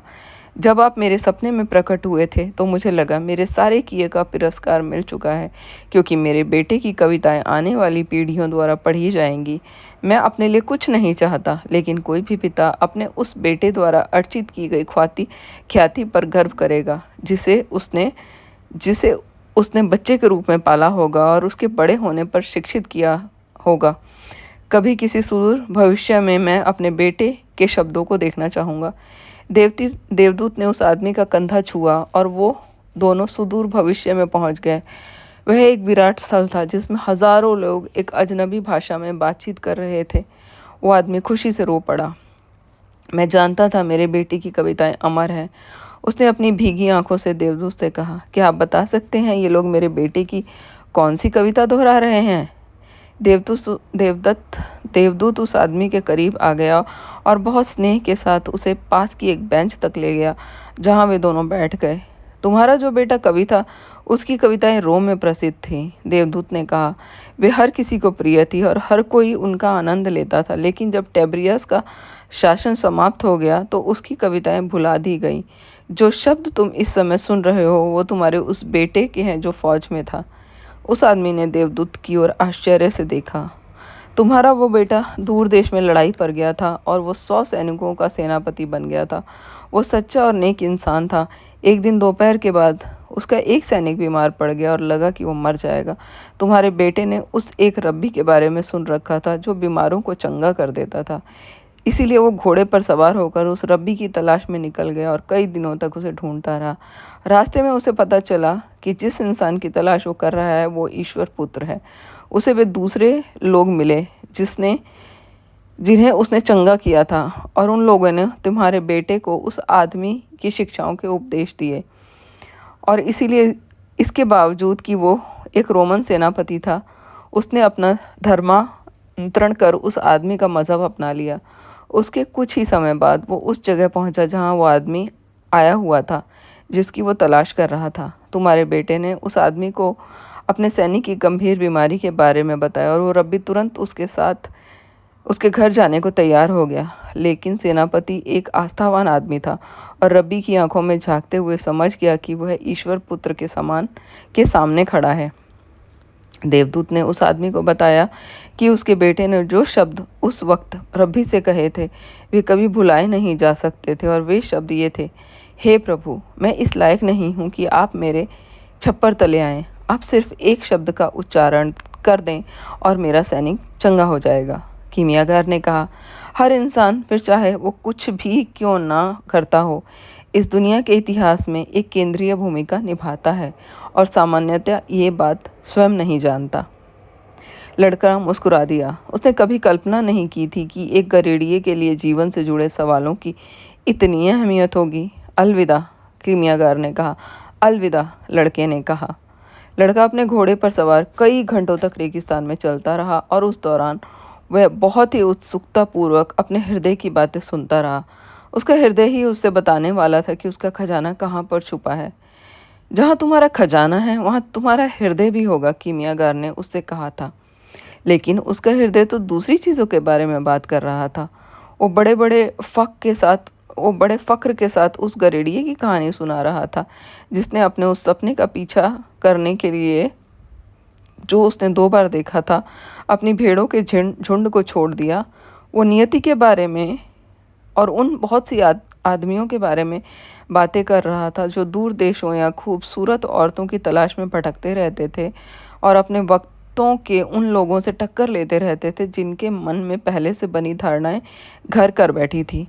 ये यात्राओं के बारे में वो यात्राओं के बारे में, खोजों के बारे में, पुस्तकों के बारे में और परिवर्तन के बारे में बातें कर रहा था। जब लड़का रेत के एक और टीले पर चढ़ने जा रहा था तभी उसका हृदय फुसफुसाया, उस जगह को लेकर चौकन्ने रहना जहाँ तुम्हारी आंखें छलछलाएं, वही जगह है जहाँ मैं हूँ और जहाँ तुम्हारा खजाना है। लड़का धीरे धीरे रेत के टीले पर चढ़ता गया। एक बार फिर तारों से भरे आकाश को पूर्ण चंद्रमा मिल गया। उसे नखलिस्तान से निकले 1 महीना हो चुका था। चंद्रमा की रोशनी रेत के टीलों पर छायाएं डालती हुई समुद्र की लहरों जैसा नज़ारा पेश कर रही थी। इससे लड़के को वो दिन याद हो आया जब रेगिस्तान में वो घोड़ा अपने पिछले पैरों पर खड़ा हो गया था और कीमियागार से उसका परिचय हुआ था। और चंद्रमा की रोशनी रेगिस्तान की खामोशी पर झर रही थी और उस आदमी की यात्रा पर जो उसने खजाने की खोज में निकला था। जब वो रेत के टीले की चोटी पर पहुंच गया तो उसका हृदय उछल पड़ा। उसके सामने चंद्रमा की रोशनी और रेगिस्तान की चमक से जगमगाते मिस्र के धीर गंभीर और आलीशान पिरामिड खड़े थे। लड़का अपने घुटनों पर झुककर रोने लग गया। उसने परमेश्वर का शुक्रिया अदा किया जिससे उसके मन में उसकी नियति के प्रति विश्वास जगाया था, जिसने उसे राह दिखाते हुए एक राजा से, एक दुकानदार से, एक अंग्रेज से और एक कीमियागार से उसकी मुलाकात कराई थी। और इस सबसे ऊपर जिसने उसे रेगिस्तान की उस स्त्री से मिलाया था जिसने उससे कहा था कि प्रेम किसी इंसान को कभी उसकी नियति से दूर नहीं करता। अगर वो चाहता तो अब तक नखलिस्तान लौट सकता था, फातिमा के पास वापस लौट सकता था और एक साधारण गडेरिये का जीवन जी सकता था। आखिरकार कीमियाकार भी तो रेगिस्तान में रहता चला आ रहा था, जबकि वो कायनात की ज़ुबान को समझता था और रांगे को सोने में बदलना जानता था। उसे किसी के सामने अपने इल्म और कला को साबित करने की ज़रूरत नहीं थी। लड़के ने खुद से कहा, मैंने अपनी नियति को चरितार्थ करने की प्रक्रिया में वो सब सीखा है जो मुझे सीखना ज़रूरी था और वो सब अनुभव किया जिसका शायद मैंने सपना देखा था। लेकिन अब वो अपने खजाने को पाने के मकाम पर था और उसने खुद को याद दिलाया कि कोई भी योजना तब तक पूरी नहीं होती जब तक कि उस योजना के लक्ष्य को हासिल नहीं कर लिया जाता। लड़के ने अपने चारों ओर फैली रेत को देखा और पाया जहाँ उसके आंसू गिरे थे वहाँ पर गुबरैला कीड़ा तेजी से भागा जा रहा था। रेगिस्तान में बिताए गए अपने समय के दौरान उसने सीखा था कि मिस्र में गुबरैले कीड़े परमेश्वर का प्रतीक होते हैं। एक और भविष्य सूचक संकेत। लड़के ने टीले को खोदना शुरू किया। खोदते खोदते उसने क्रिस्टल के दुकानदार द्वारा कही गई एक बात के बारे में सोचा, कोई चाहे तो अपने घर के पिछवाड़े भी पिरामिड खड़ा कर सकता था। अब लड़का समझ पा रहा था कि अगर वो अपने बाकी बचे पूरे जीवन भर भी पत्थर जमाता रहे तो भी वो ऐसी चीज़ तैयार नहीं कर सकता था। लड़का उस जगह पूरी रात खुदाई करता रहा लेकिन उसके हाथ कुछ नहीं लगा।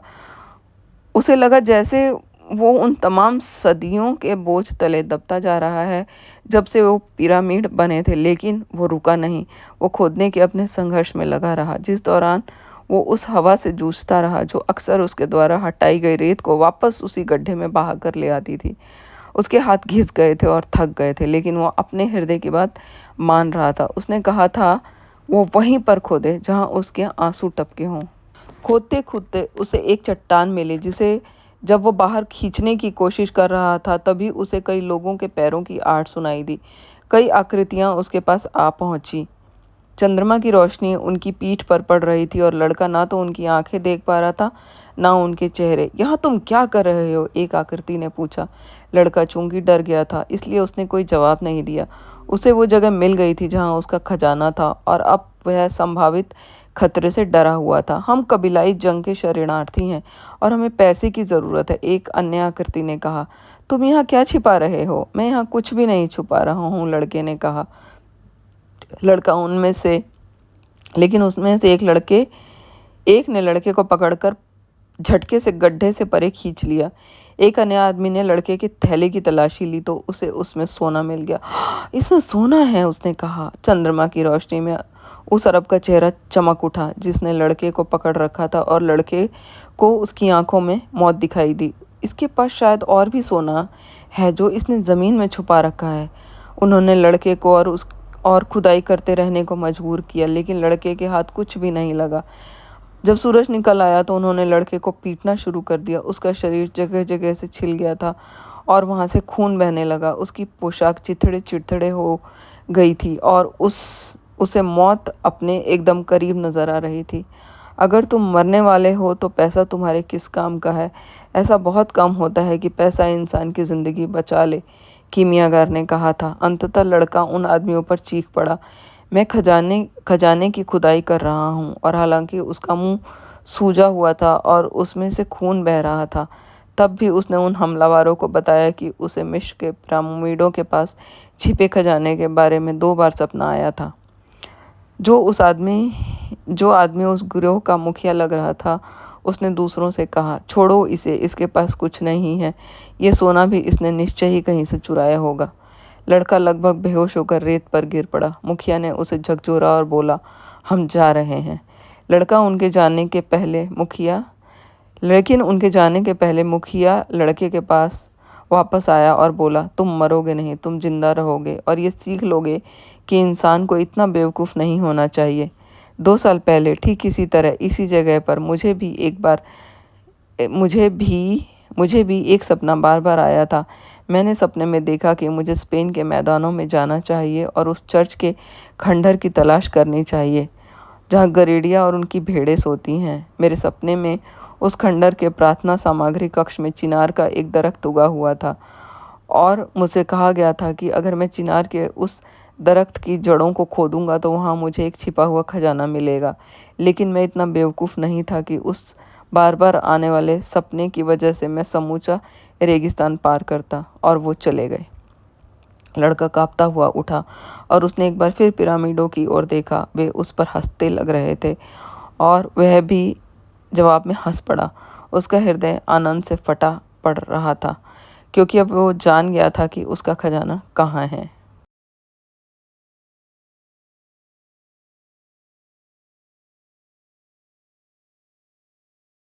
खजाना हमारा वहीं होता है जहाँ हम होते हैं। रात होते होते लड़का उस छोटे से उजाड़ गिरजाघर पर पहुंच गया।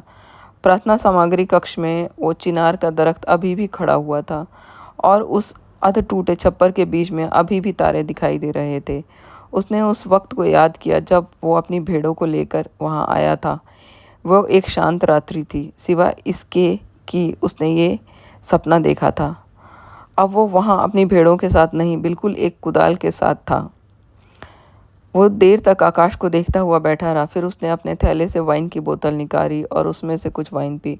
उसने रेगिस्तान की उस रात को याद किया जब वो कीमियागर के साथ बैठा हुआ था और वे तारों को देखते हुए साथ साथ पी रहे थे। उसने उन बहुत से रास्तों के बारे में सोचा जिन पर उसने सफ़र किया था और उस विचित्र तरीके के बारे में सोचा जो परमेश्वर ने उसे उसका खजाना दिखाने के लिए अपनाया था।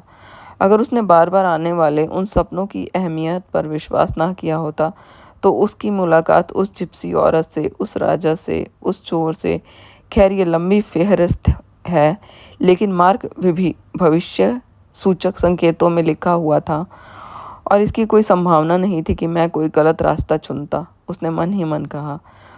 उसकी नींद लग गई और जब वो जागा तो सूरज काफ़ी ऊपर आ चुका था। उसने चिनार की जड़ों के तले खोदना शुरू कर दिया। तू बूढ़ा ओझा, लड़का आसमान की ओर देखकर चिल्लाया। तुझे सारा किस्सा मालूम था। तूने तो मठ से थोड़ा सा सोना भी मेरे लिए रख छोड़ा था ताकि मैं इस गिरजाघर तक वापस आ सकूं। जब उस मठवासी ने मुझे फटे कपड़ों में देखा था तो मुझ पर हंसा था। क्या तू मुझे इस सब से बचा नहीं सकता था? नहीं, उसे हवा में गूंजती हुई एक आवाज़ सुनाई दी। अगर मैंने तुझे बता दिया होता तो तुझे पिरामिड देखने को ना मिले होते।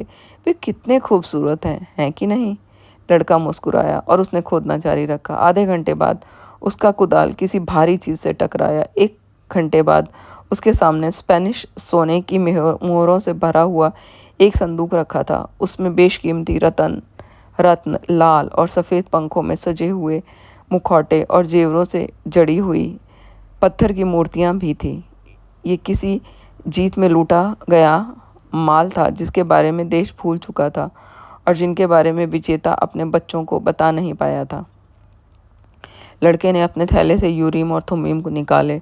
उसने इन दोनों पत्थरों का इस्तेमाल सिर्फ एक बार किया था, उस सुबह जब वो बाजार में था। उसका जीवन और मार्ग उसे हमेशा ही पर्याप्त भविष्य सूचक संकेत मुहैया कराते रहे थे। उसने यूरीम और थुमीम भी उसी संदूक में रख दिए। वे भी उसके इस नए खजाने का हिस्सा थे, क्योंकि वे बूढ़े राजा की याद दिलाने वाले थे, जो अब उसे दोबारा कभी नहीं मिलने वाले थे। ये सही है, जीवन सचमुच उसके प्रति उदार होता है जो अपने खजाने की तलाश करते हैं, लड़के ने सोचा। फिर उसे याद आया कि उसे टेरिफा जाना होगा ताकि वो उस जिप्सी औरत को अपने खजाने का 10वां हिस्सा दे सके, जैसा कि उसने वादा किया था। ये जिप्सी वाकई बहुत चतुर होते हैं, उसने सोचा।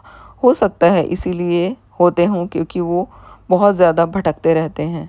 हवा फिर से चलने लग गई। ये लेवेंटर थी, वो हवा जो अफ्रीका से आती थी। ये अपने साथ रेगिस्तान की गंध नहीं लिए थी, ना ही मूरों के आक्रमण के खतरे की गंध उसमें थी। इसकी बजाय उसमें उस इत्र की खुशबू थी जिसे वो अच्छी तरह पहचानता था, और उसमें एक चुम्बन का स्पर्श था, वो चुम्बन जो उसके होठों पर थमने तक बहुत दूर से धीरे धीरे बहता हुआ आया था। लड़का मुस्कुराया। ये पहली बार था जब उस लड़की ने चुम्बन भेजा था। मैं आ रही हूँ फातिमा, मैं आ रहा हूँ फातिमा, उसने कहा। और आई थिंक बस that was the end of the story. और इसके नीचे दिया हुआ है पाउलो कोएल्हो और अल्केमिस्ट के बारे में कुछ और सामग्री उन्होंने दी है नीचे। तो उन्होंने मैप दिया है, पूरा नक्शा बनाया हुआ है कि कैसा दिखता था ये सारी जगह, और उसने कैसे अपनी जर्नी को क्रॉस किया, वो कहाँ से कहाँ गया, पूरा रास्ता। और उसके बाद उसका एक इंटरव्यू है जो कि पोलो कालो का पूरा लंबा इंटरव्यू है, तो उसको अगर मैं पढ़ना होगा तो अलग से पढ़ूंगी। Otherwise that was the end of the story, the alchemist, कीमियागार जो हर चीज़ को सोने में बदल देते हैं। तो आई होप आप लोगों को स्टोरी पसंद आई होगी, और इसमें से बहुत सारे छोटे छोटे छोटे छोटे मैसेजेस हैं लाइफ के बारे में कि आप अपने काम पे लगे रहो। ज़िंदगी सबको मौका मिलती है, कोई उस मौके पे निकल पड़ता है, कोई उसको छोड़ देता है। कभी हार मत मानो, रास्ते में बहुत सारी मुश्किलें आएंगी, लेकिन अपना फोकस मत खो। तो आपको जो मैसेज वहाँ जहाँ से लेना है आप लेके अपनी लाइफ में कंटिन्यू करो, आगे बढ़ो। आई थिंक मैंने तो काफ़ी कुछ सीखा है इस बुक से। आई होप आप लोगों ने भी सीखा होगा। तो नेक्स्ट बुक तक के लिए अरे यार, मैं बहुत सारी बुक्स हमेशा पब्लिश करती रहती हूँ। पब्लिश मतलब रीडिंग करती रहती हूँ, तो साइड बाय साइड बहुत सारी बुक्स और भी चल रही हैं। तो जाओ आप लोग उसको भी सुनो, एंजॉय करो और अपनी लाइफ को बेहतर बनाओ।